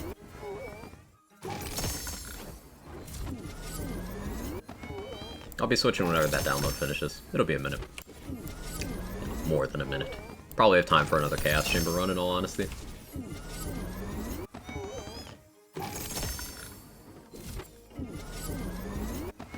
How do Black Powder Ricochets interact with Play the Angles? They are capable of triggering Play the Angles themselves, Hellrider. Play the Angles requires an instance of gun damage that is a bullet projectile that is specifically allowed to play the angles. And Black Powder Ricochets count as much as the base projectiles do. So you could, for example, shoot an enemy, get a Black Powder Ricochet to a second enemy, that enemy could then play the angles to a third enemy, and then that play the angles could then reproc itself, as play the angles can, to a fourth enemy. So you could boom, boom, boom, boom. It's not about moving goalposts. People make this argument, I've always been too stubborn to do anything but hold on to their disappointment. Said goalposts been in the same place throughout the entire argument. Oh, well, they'll at least pretend the goalposts are in another location, Stump, before the mask slips because they can't even bullshit properly.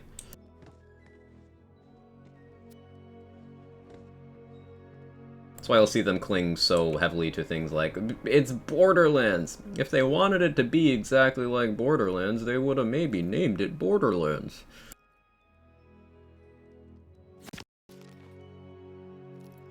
But let's not let pesky things like reality and the stated intention of the publisher and developer get in the way of that argument.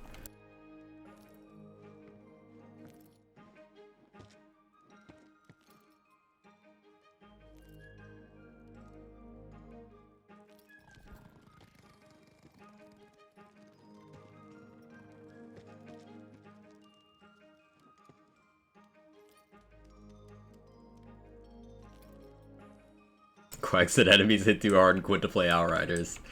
Real. Real and true.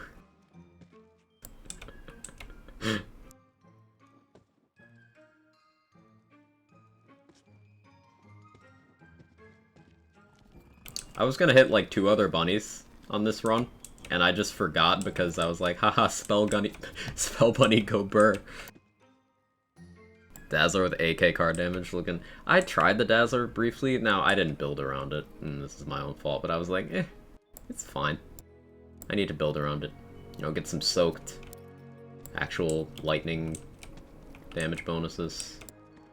I gotta give it a fair shake.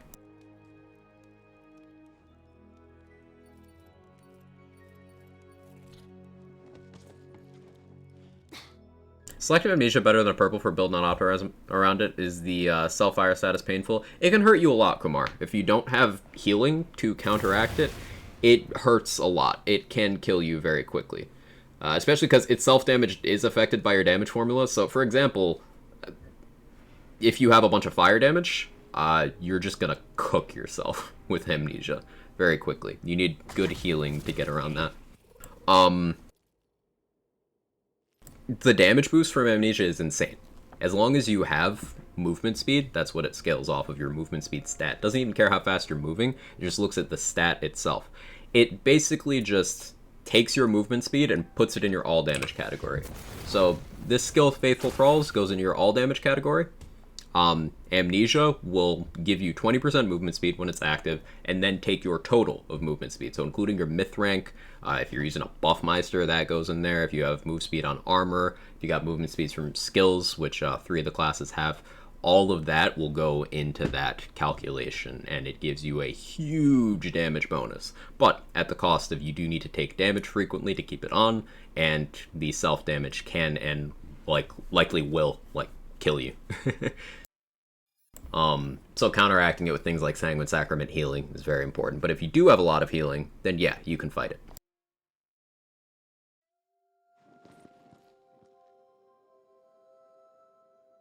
Download's going fairly fast. I'm 7 gigs in already.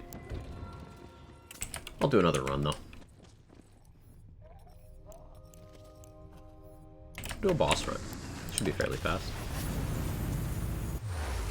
Got my second class C50, 2 more to go. Let's go, Brain Farts. I've only done 2 climbs to 50 so far. I have many builds I need to go through with.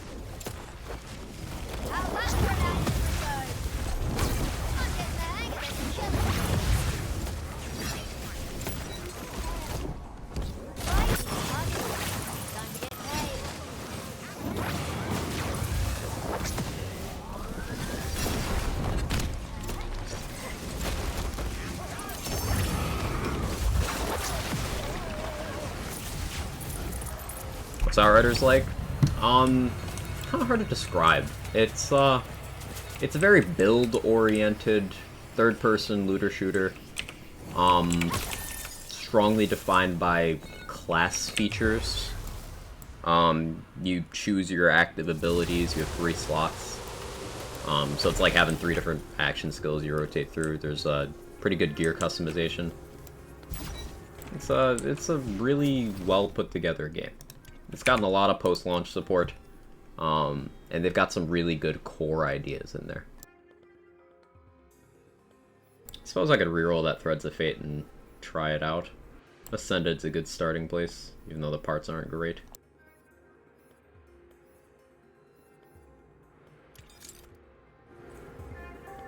Division 2 with less cover and more magic. I've never played Div 2, so I can't quite comment on that.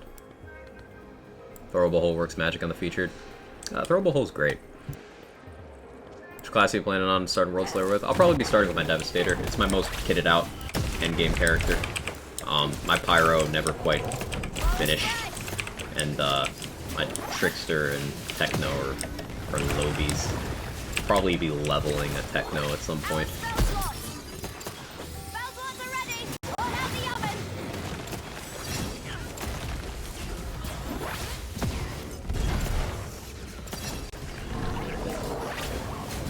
Playing Devastator.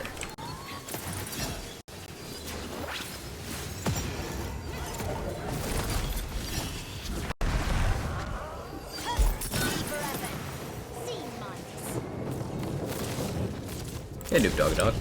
Just found my love for Outriders. Didn't like it at first because you can't jump, seems dumb, but it bothered me. Started Devastator, ran the story, enjoy it. Just starting the endgame now. The endgame is a really good time. And they're adding a lot of focus on endgame with Worldslayer. So I'm looking forward to that.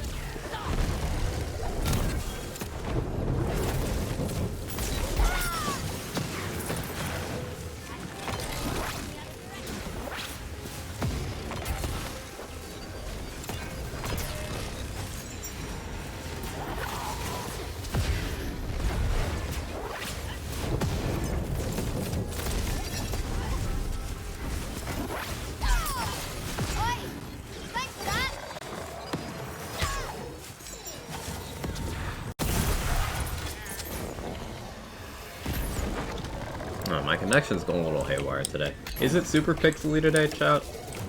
I can never tell, because sometimes OBS will be behaving and it's pixely. Sometimes it won't be behaving, but the quality looks fine.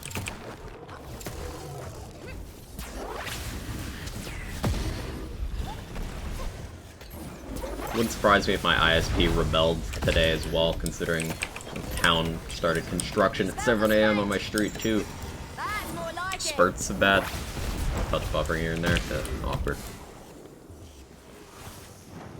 Hopefully it smooths out.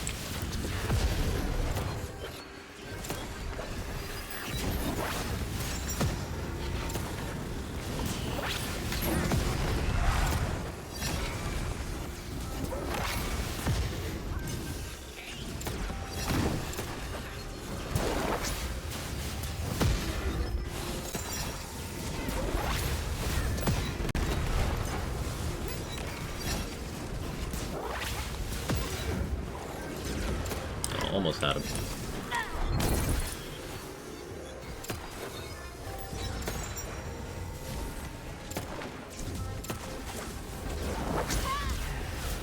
Volley stop.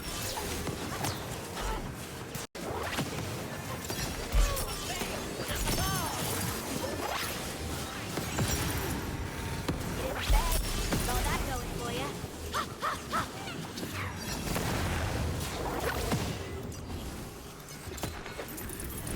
There we go. Quag, whose hands are lasers. 15 minutes ago, been good since the download started. We're gonna buffer in every 10 minutes or so. Ugh. Awkward.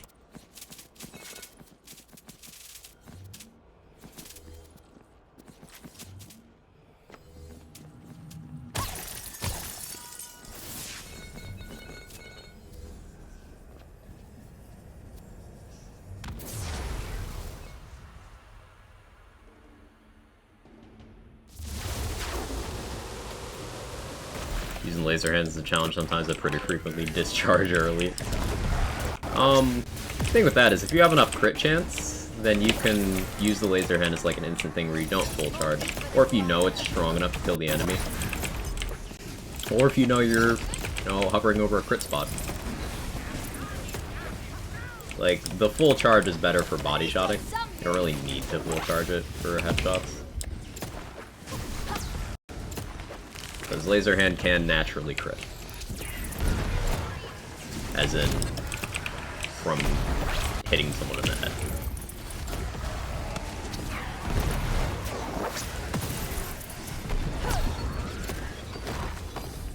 No magic left. Ready to bring the arcane cave.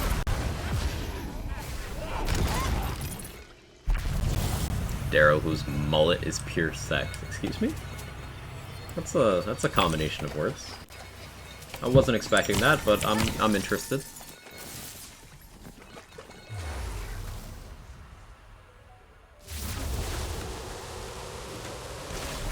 Theodore again, huh? Okay.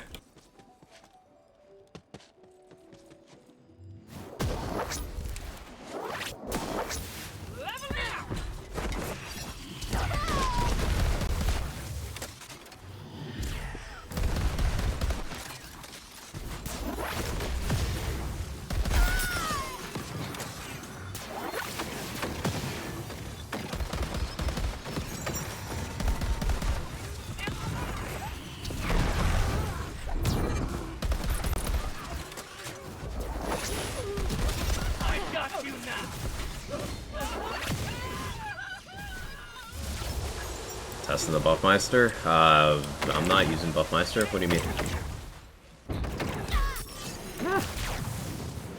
Ah, there's air vents on the left side for that one.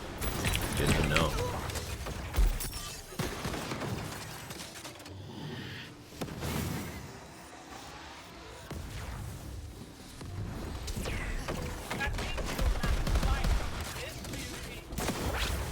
Won't be needing that.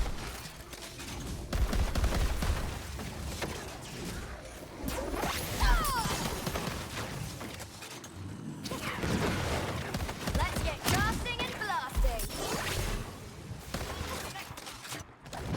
You're not even my first today.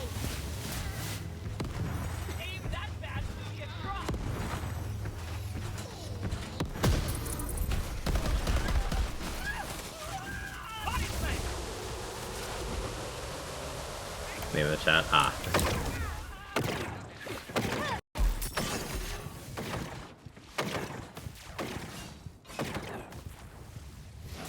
Stabmatic, proc your hilt mod? No. Hilt mods are from swinging your melee weapon and physically connecting, with some exceptions for certain passive bonuses. Example, my Spellblade is applying spell damage as conditional to my Stab-O-Matic as well, because it is melee and it does that to everything that is melee. But things like Amp, Echo, that stuff, yeah, no.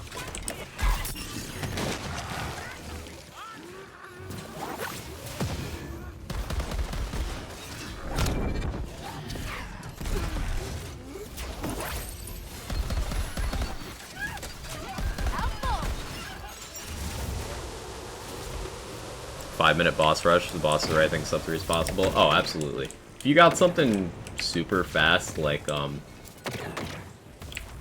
I don't know, Lechance Parasite Zomboss on, like, a appropriately stacked build, then yeah, for sure.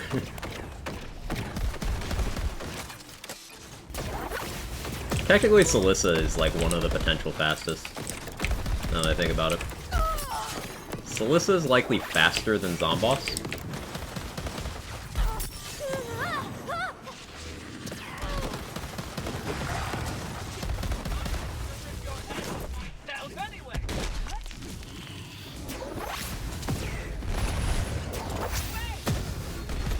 Energy's empty. Can't wait to throw some spells. No drops. Sad. Oh well, fight was still fun. Got done with a long day at work and had to make dinner for the fam. Brain go woo woo. Understandable. Understandable.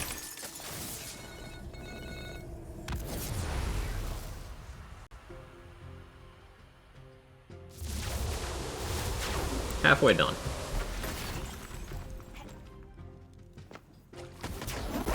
Still time to run the other way.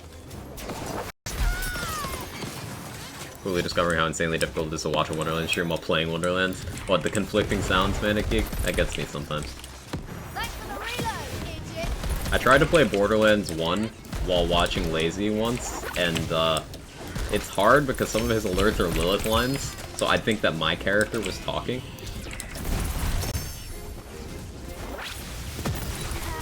You wish your work.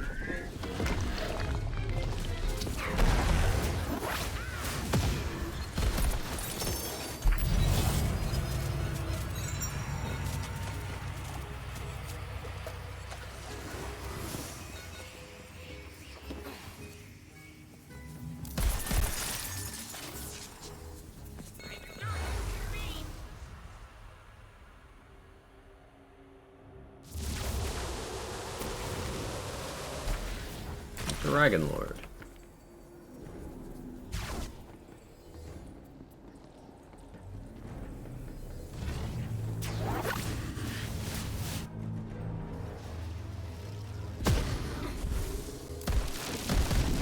Game, you wanna, like, run properly? Well, when it's like, no, you can't hit Dragon Lord's crit because, you need to stutter for about 7 seconds at the start of the fight.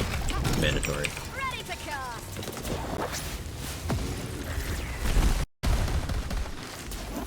Enjoy the parade. Ugh. Long fight it is. Time to farm the Lucky Runner to get Chums level 1. Yeah, Chums level 1 would actually be really fast. So what, Chums 1, Celissa... Nightmare could be pretty fast too, actually. But it does have the animation. Wait before the side. Hell, honestly, Chums 1, Chums 2, Celissa.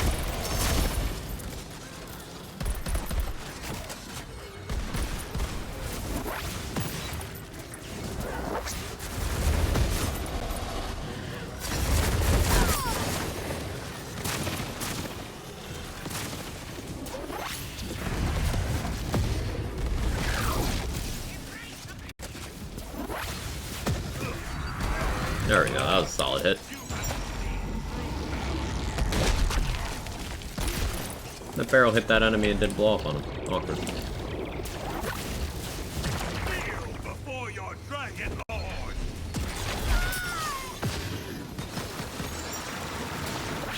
Gonna need more magic. Looks like magic back on the menu.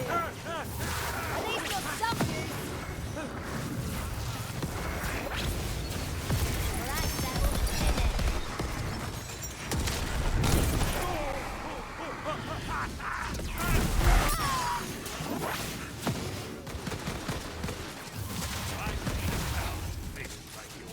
You have separate keybinds from Nebby build?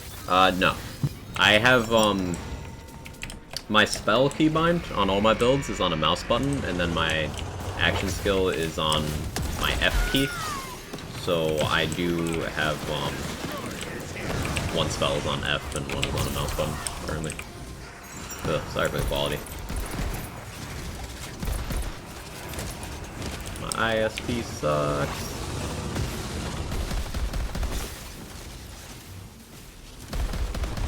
Stavomatic's dumb.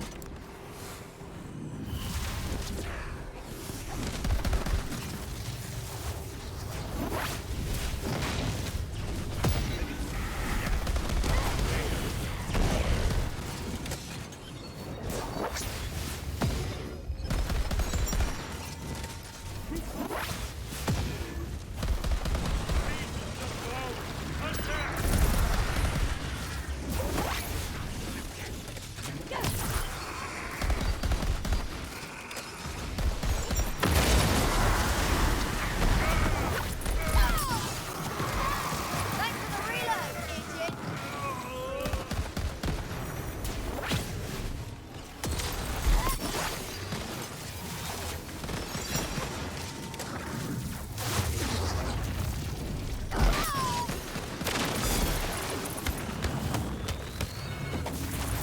It's best class to focus forward for gun build, doing Spore Serve, but bossing damage not doing it. That's not your multi-class responsible for that, Meteors.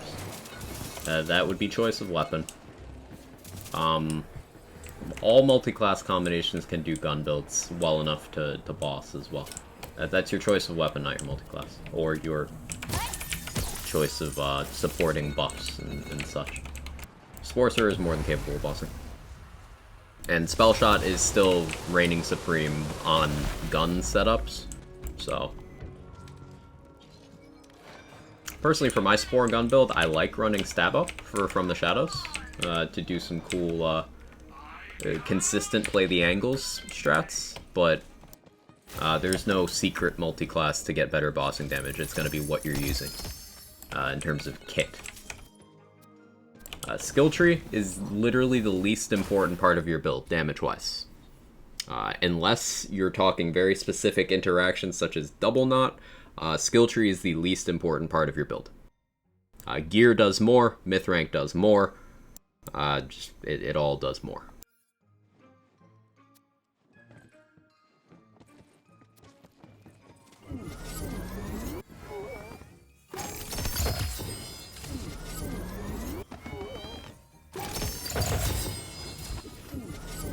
Magic bullets and spell weaving still need nerfs. I don't know if I'd go that far, but they could have been nerfed harder without detrimentally impacting the health of the character or the game.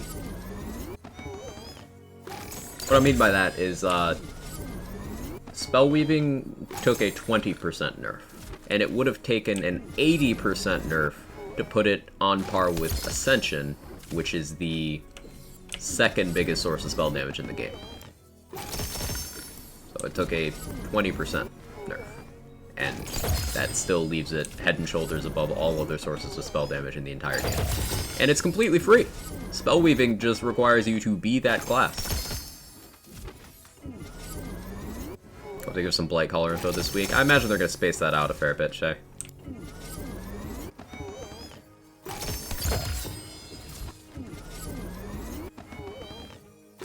Chaos 50 really worth it? That depends on you, Tree. If you want more challenge, then yes. If you don't, then you don't have to do it at all. It is completely elective difficulty. It is completely up to you. There's no benefit other than bigger number and more challenge. Now sure, Ascended gear becomes a possibility, but remember that not even C50 is balanced around Ascended gear. And relatively speaking, you are weaker at C50 with max gear than you are at C20 with max gear. Because, proportionally, your weapons are doing a larger percentage of enemy HP at lower chaos levels. So it is purely for the challenge. Enemies drop 3 souls and mirrors at chaos 50. As far as I know, souls don't scale with chaos tier at all, Pollination. The fact that Spell Shot's the best gun user in the game bothers me. Well, Shot is also in the name, Friholio, to be fair. But they outlined the logic for the spell weaving and magic bullets nerfs in the patch notes, and they were like, hey, we want it to be more spells, a little less guns. So they went and did that. And I'd say it worked. And Sawmill makes me so sad. Primordial non-Ellie is barely breaking 2500 on a ×3. Like, ugh.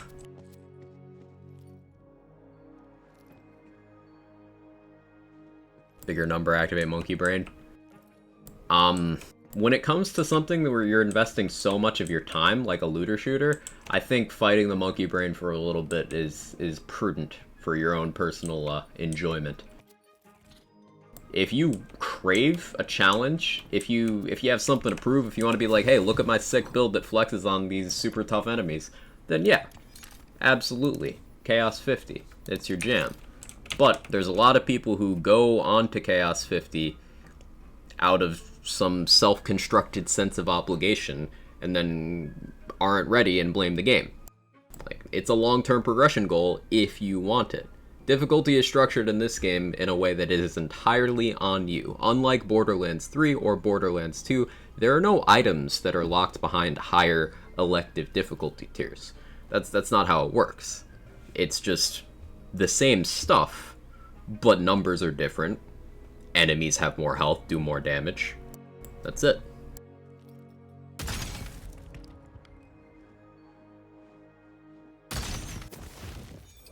Only volatile and only chaotic. Sad.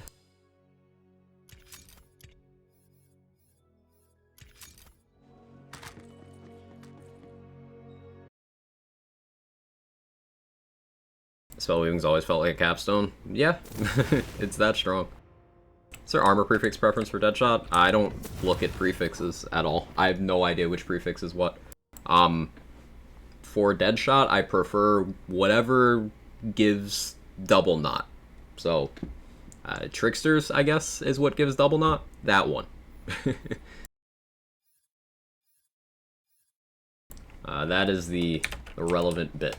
Because in terms of optimal Deadshot damage dealing skill tree, going down to Greyborn Capstone is the way, because that gets you Blast Gasp, gets you more consistent uptime on higher stacks of Faithful Thralls, gets you easier Ascension stacking. As I mentioned before, Ascension's the second biggest source of spell damage in the game, so you want that. And then you still get double knot from armor, so that. Let's see, how's my download? Ooh, almost done. We'll do one more run. Come on, have some fun. 322, Chums 1, Zomboss, Banshee. That's sick, Owl. That is sick. Banshee would definitely be a fast one, yeah. I'm still waiting for the time the game really tells me to just go fuck myself and gives me 3 Ameldas. That'll be fun.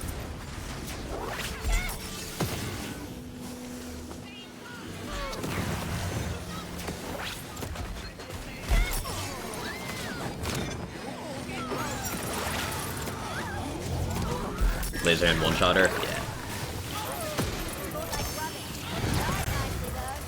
It do be like that.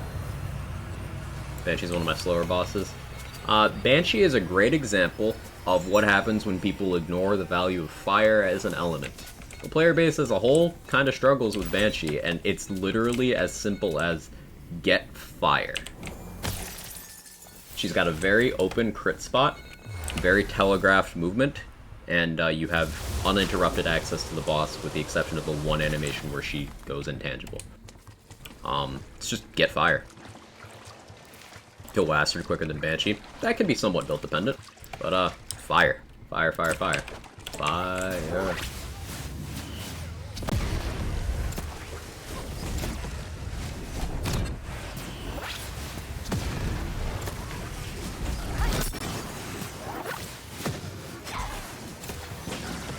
Energy's empty.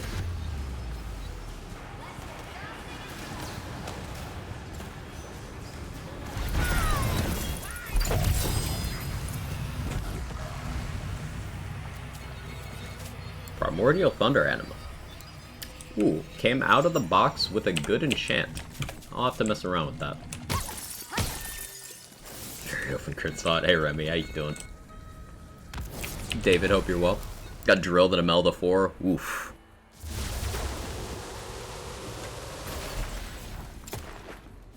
Oi! Thanks for that!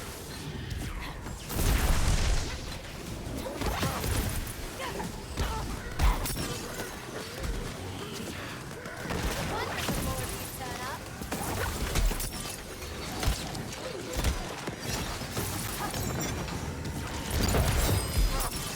You knew what this was.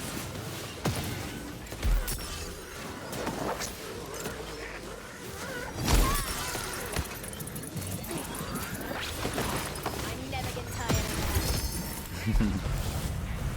I'm actually good. Why am I not feeling tired today? Let's go. That's progress. Oh. Mage armor, spell converting paradigm. Why is my first thought I want to do some amp Stab-O-Matic stuff? Stab-O-Matic is infecting my brain. Ugh. Ugh.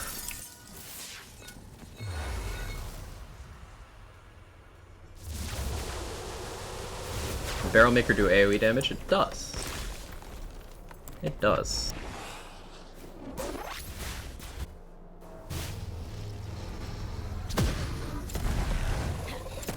Game struggling a bit there. That's probably because of the download.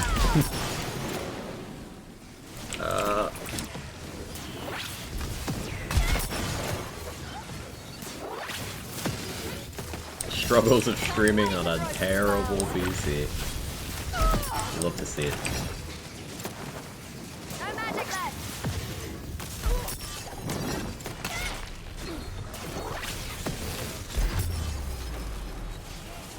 Thought amp doesn't work on the Stab-O-Matic. Why wouldn't it? Dying ain't my style.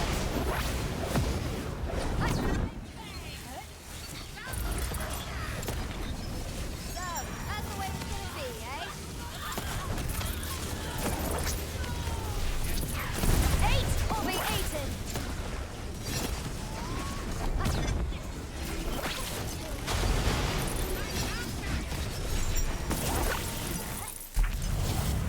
Let's blame ISP. In this case, it's that was hardware. But it's okay. Sorry for not being active. Never apologize about that, David. How am I doing recently? Doing well, doing well. Excited to jump into Outriders World Slayer today. I've been looking forward to that for a long time.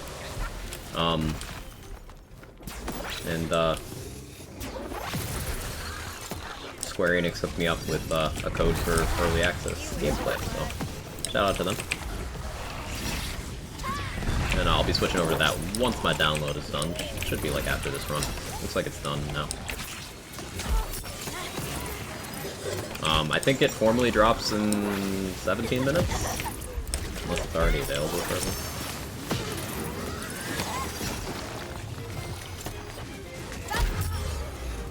I'm made of meaner stuff than that. Won't be needing that.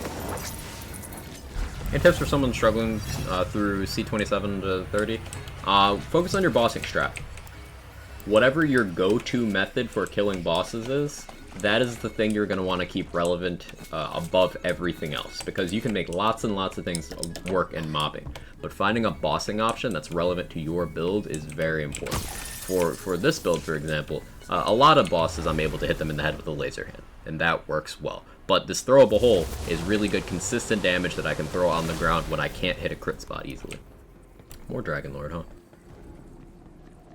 Remember you saying it was a common spot? Yeah, bossing is going to be the big thing. It counts as melee, not gun. I don't think I actually know though. So the thing with it is you are still shooting. Amp cares if you shot something. That is all Amp cares about. It is an on-shot modifier, and because you were shooting, it works. Same reason Magic Bullets works. Magic Bullets is an on-shot modifier. It cares, did you shoot a thing? Yes? Magic Bullets. So that's how it goes.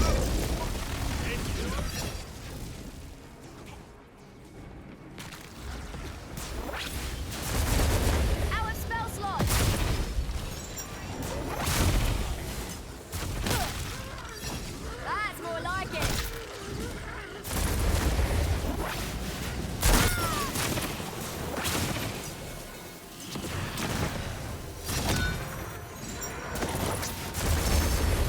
Anyone else feel bad meleeing a Skeep? I don't know why, but it just makes me feel guilty. You were dealing with, did ya?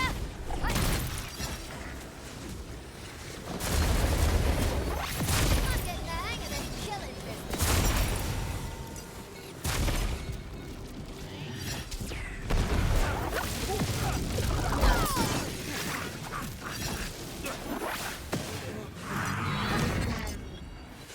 Take to the sky!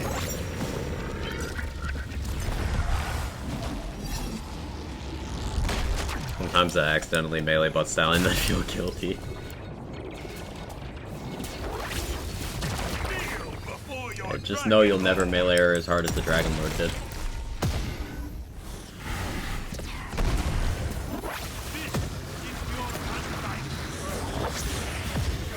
Thanks for the reload, idiot. Ready to cast.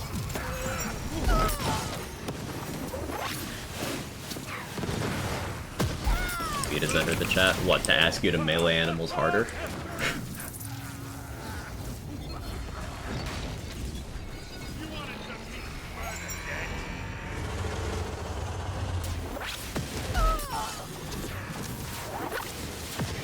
I am invincible!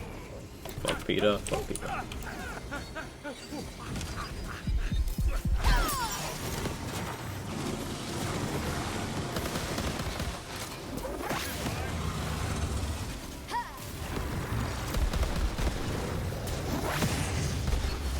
Spells are spent. I am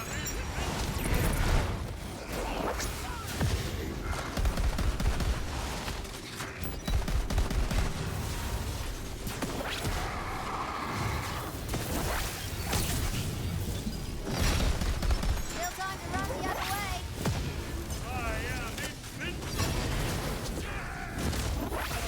Almost had burned out with the Barrel Maker. That would have been sick.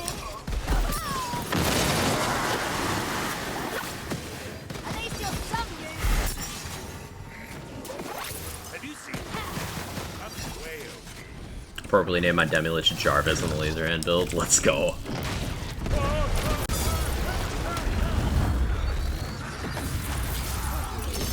Doesn't feel bad about using the prod on them. Yeah, why would I? It's got their name in it. I'm using their favorite. Makes her barrel debt? Yes. I agree. Shotgun, is that Sabomatic? Yes. Sabomatic.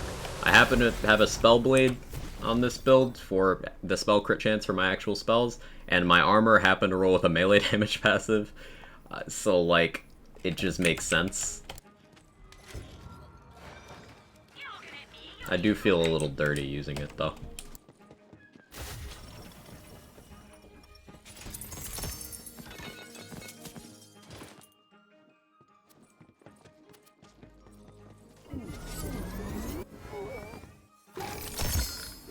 So I'm still hitting snipers in the hopes of getting really lucky with great bows.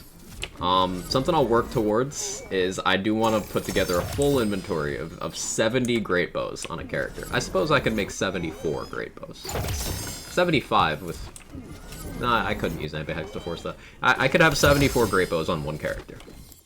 I want to get that together and then just shoot them all at once.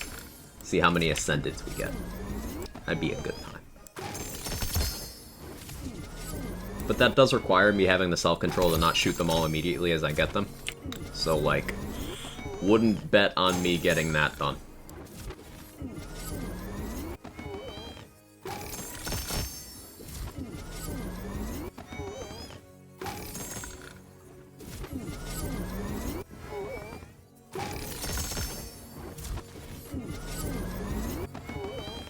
Hey Brucey, how you doing?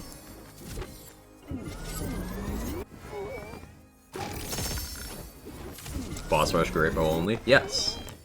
When I level my my Mist Dancer gun build, great bow is gonna be like one of the only weapons I use. I assume you mean unused great bow only, and I think that's doable too. I'd have to be very tricky with how I handle mobbing, but I could just throw on like an ice spike or something and space it out. How's your day? It's okay so far, Kittens Bomb. It started off shit, because construction on my street, my connections being kinda, BRB, 1 sec.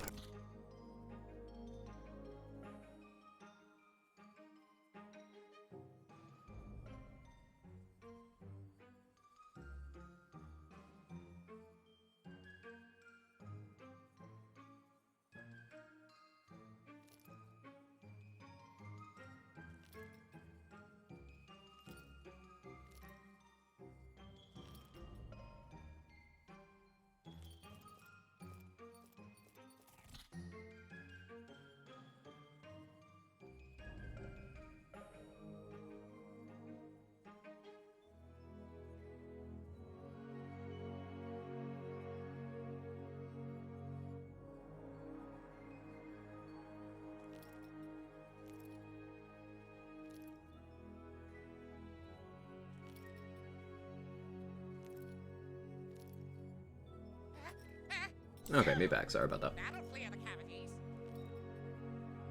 Okay, let's see what we got.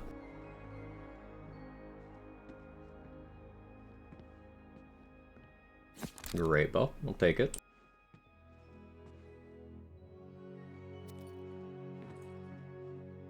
What do you think, Kevin? You think you're a cat? Okay, that's a good thing to think.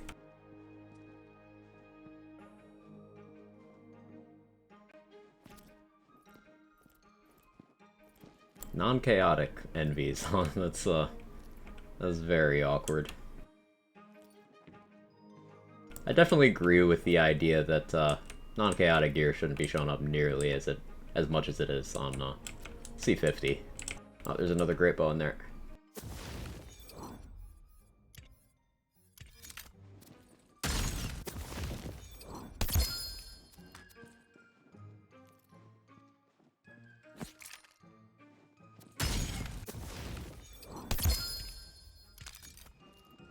Take it easy, Deep Zombie. I too think Kevin is a cat. It's a good thing to think.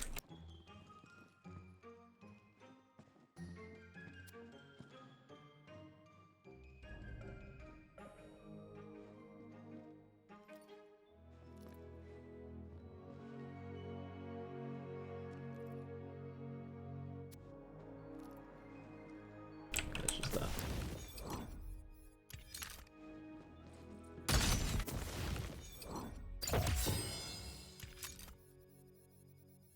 Let's put some stuff in my bag.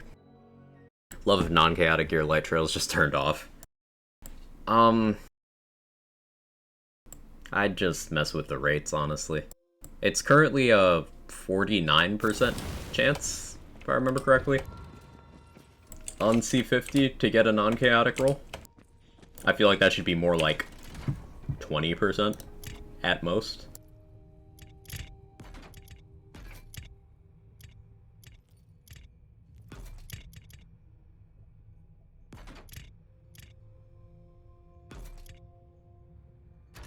Wish loot beams were nerfed a bit, make purples and blues a bit lower so you can see the better drops. Maybe something could mod in the distant future, obviously. Yeah, maybe. My bad gamer for completing 49, calling it good? No, not at all. Not at all. Difficulty's elective. You do not need to go to the max. Play where you're comfortable.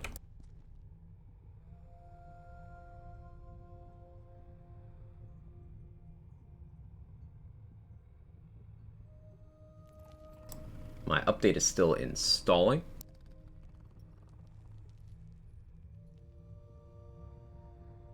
So I got time for more runs. Do another boss run. Need help, I'm addicted to Punchbot 2.0. Yeah. Yeah. I mean, not doing Trial 50? Yeah, like, you don't have to. You're playing on the difficulty with the highest chance for primordials in the game, which is a realistic gear thing to get, and the game at C49, C50 is balanced around you having at most primordial. It is never balanced for Ascended. So like, you don't need to worry about unrealistic gear that is stronger than the game requires. And being slightly lower on the chaos level means the enemy damage problem is a little less relevant to you. Like, C49 is a perfectly valid place to stop, but so is any place anyone decides to stop. I just think C49 is a pretty comfortable point if I was to not go to C50 myself.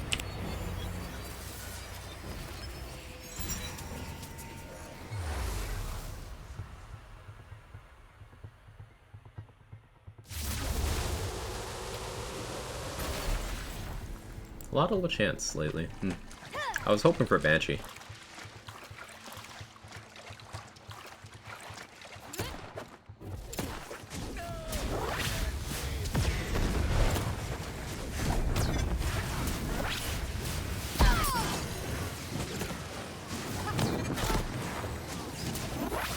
Can't sling spells no more.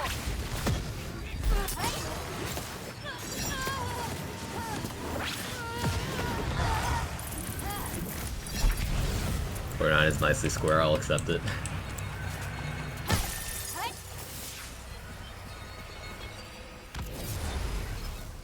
Just play Spell Shot, not care about that cast level. Spell Shot's not okay. There's plenty of people who were playing Spell Shot on C50 move face who are not having an easy time.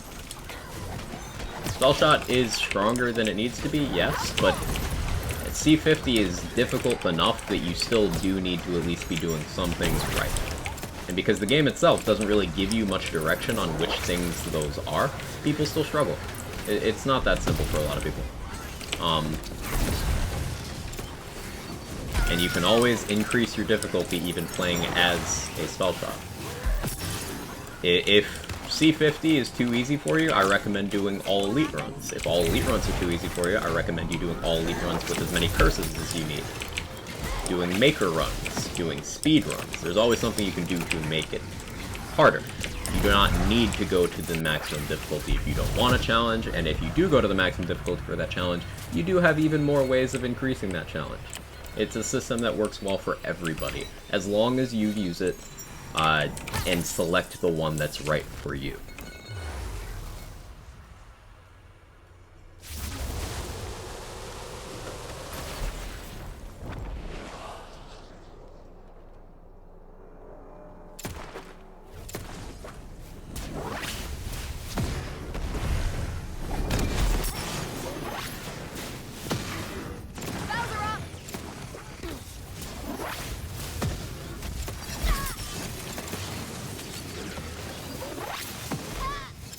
Barrel Maker really doesn't do anything on this fight other than makes me happy.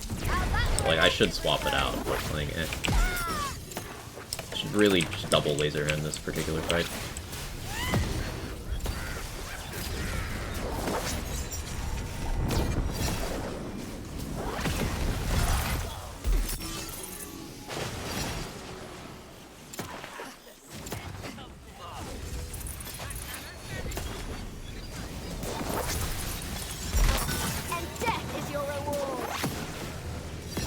Thanks, throwable hole.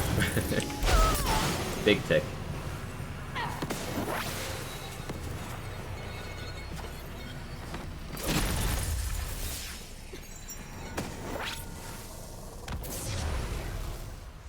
Executioner still struggles with some stuff because I like both optimizations. Yeah. Just playing Spell Shot does give you a pretty big potential advantage, but you still do need to play into those advantages.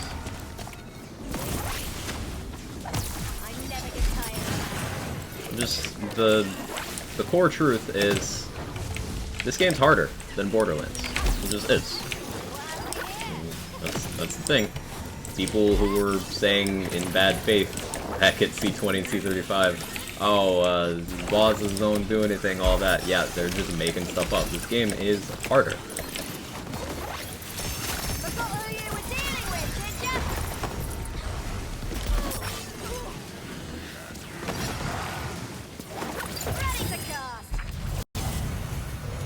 It can look easier when you gotta build some optimizations behind it, but that is not the majority of players, nor is it the majority of builds.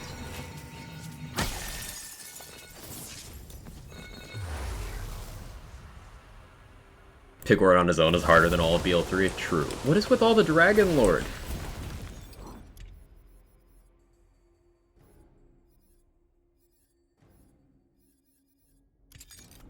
I guess I'll double laser in, but like, hello?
dodge.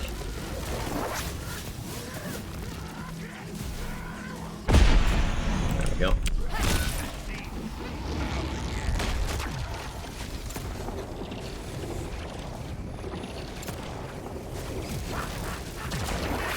Before your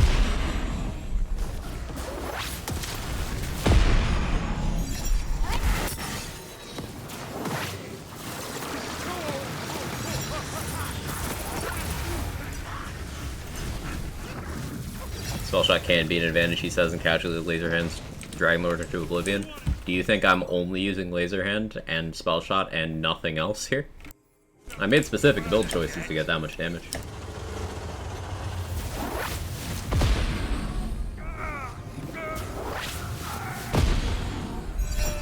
you're all tragic.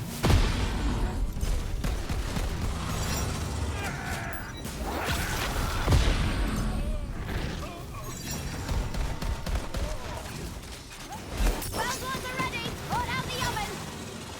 Rolling fresh. I am invincible.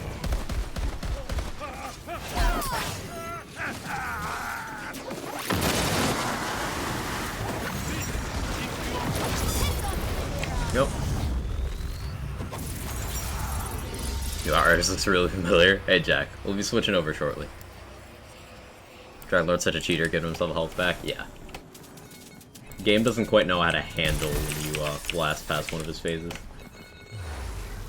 For Deadshot build, do you think it's best to have gear excluding guns for both Spellshot and Graveborn, or one only?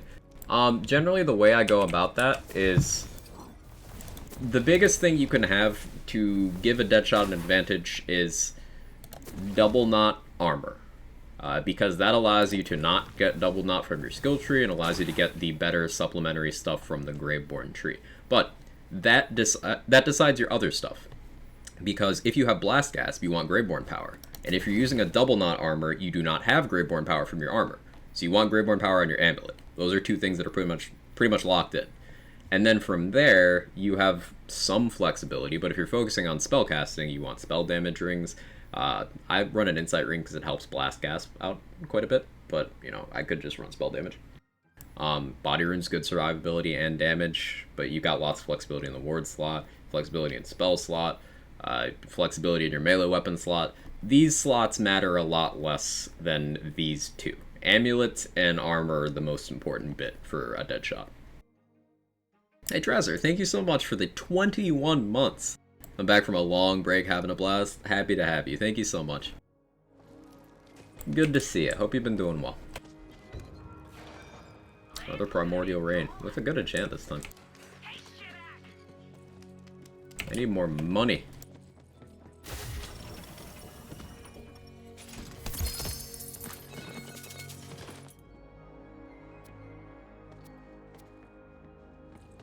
Some spells this time. Thank you so much. Always welcome. There's alternative specs you could use for Deadshot that I would say are less optimal. Like, some people like to go down to Sever the Thread. That's less damage in practice. But you can. In which case, some of those people then also use Blast Gasp armor, so they can still have both Blast Gasp and Double Knot. And having a Blast Gasp armor does cover your Graveborn power, so you could then just use Preference of Spellshot or Graveborn Amulet. But that works out to less damage. Or you could do Severed Thread with Double Knot and leave Blast Gasp off entirely, but I don't like that for certain spells. Example, spells that have lower crit chance don't favor Double Knot as much as they do Blast Gasp. Whereas Wessing's just so good. It is. Like, it stacks up Dark Hydras for you, it stacks up Ascension for you. Those two bits alone make it so good. And it's literally only one more point after maxing Blast Gasp, so it's efficient to grab.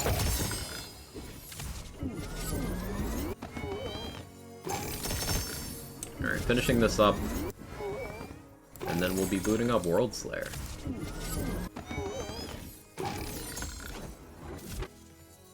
Which I'm excited for.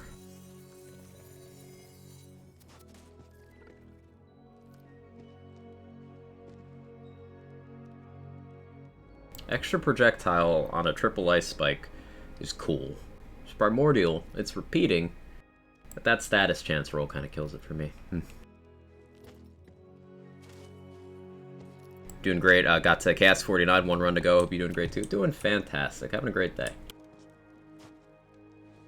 Very excited to get into Outriders stuff. I haven't streamed anything other than Wonderlands in the last 3 months. Just because I've been enjoying Wonderlands and haven't really felt the drive to. But I'm looking forward to this.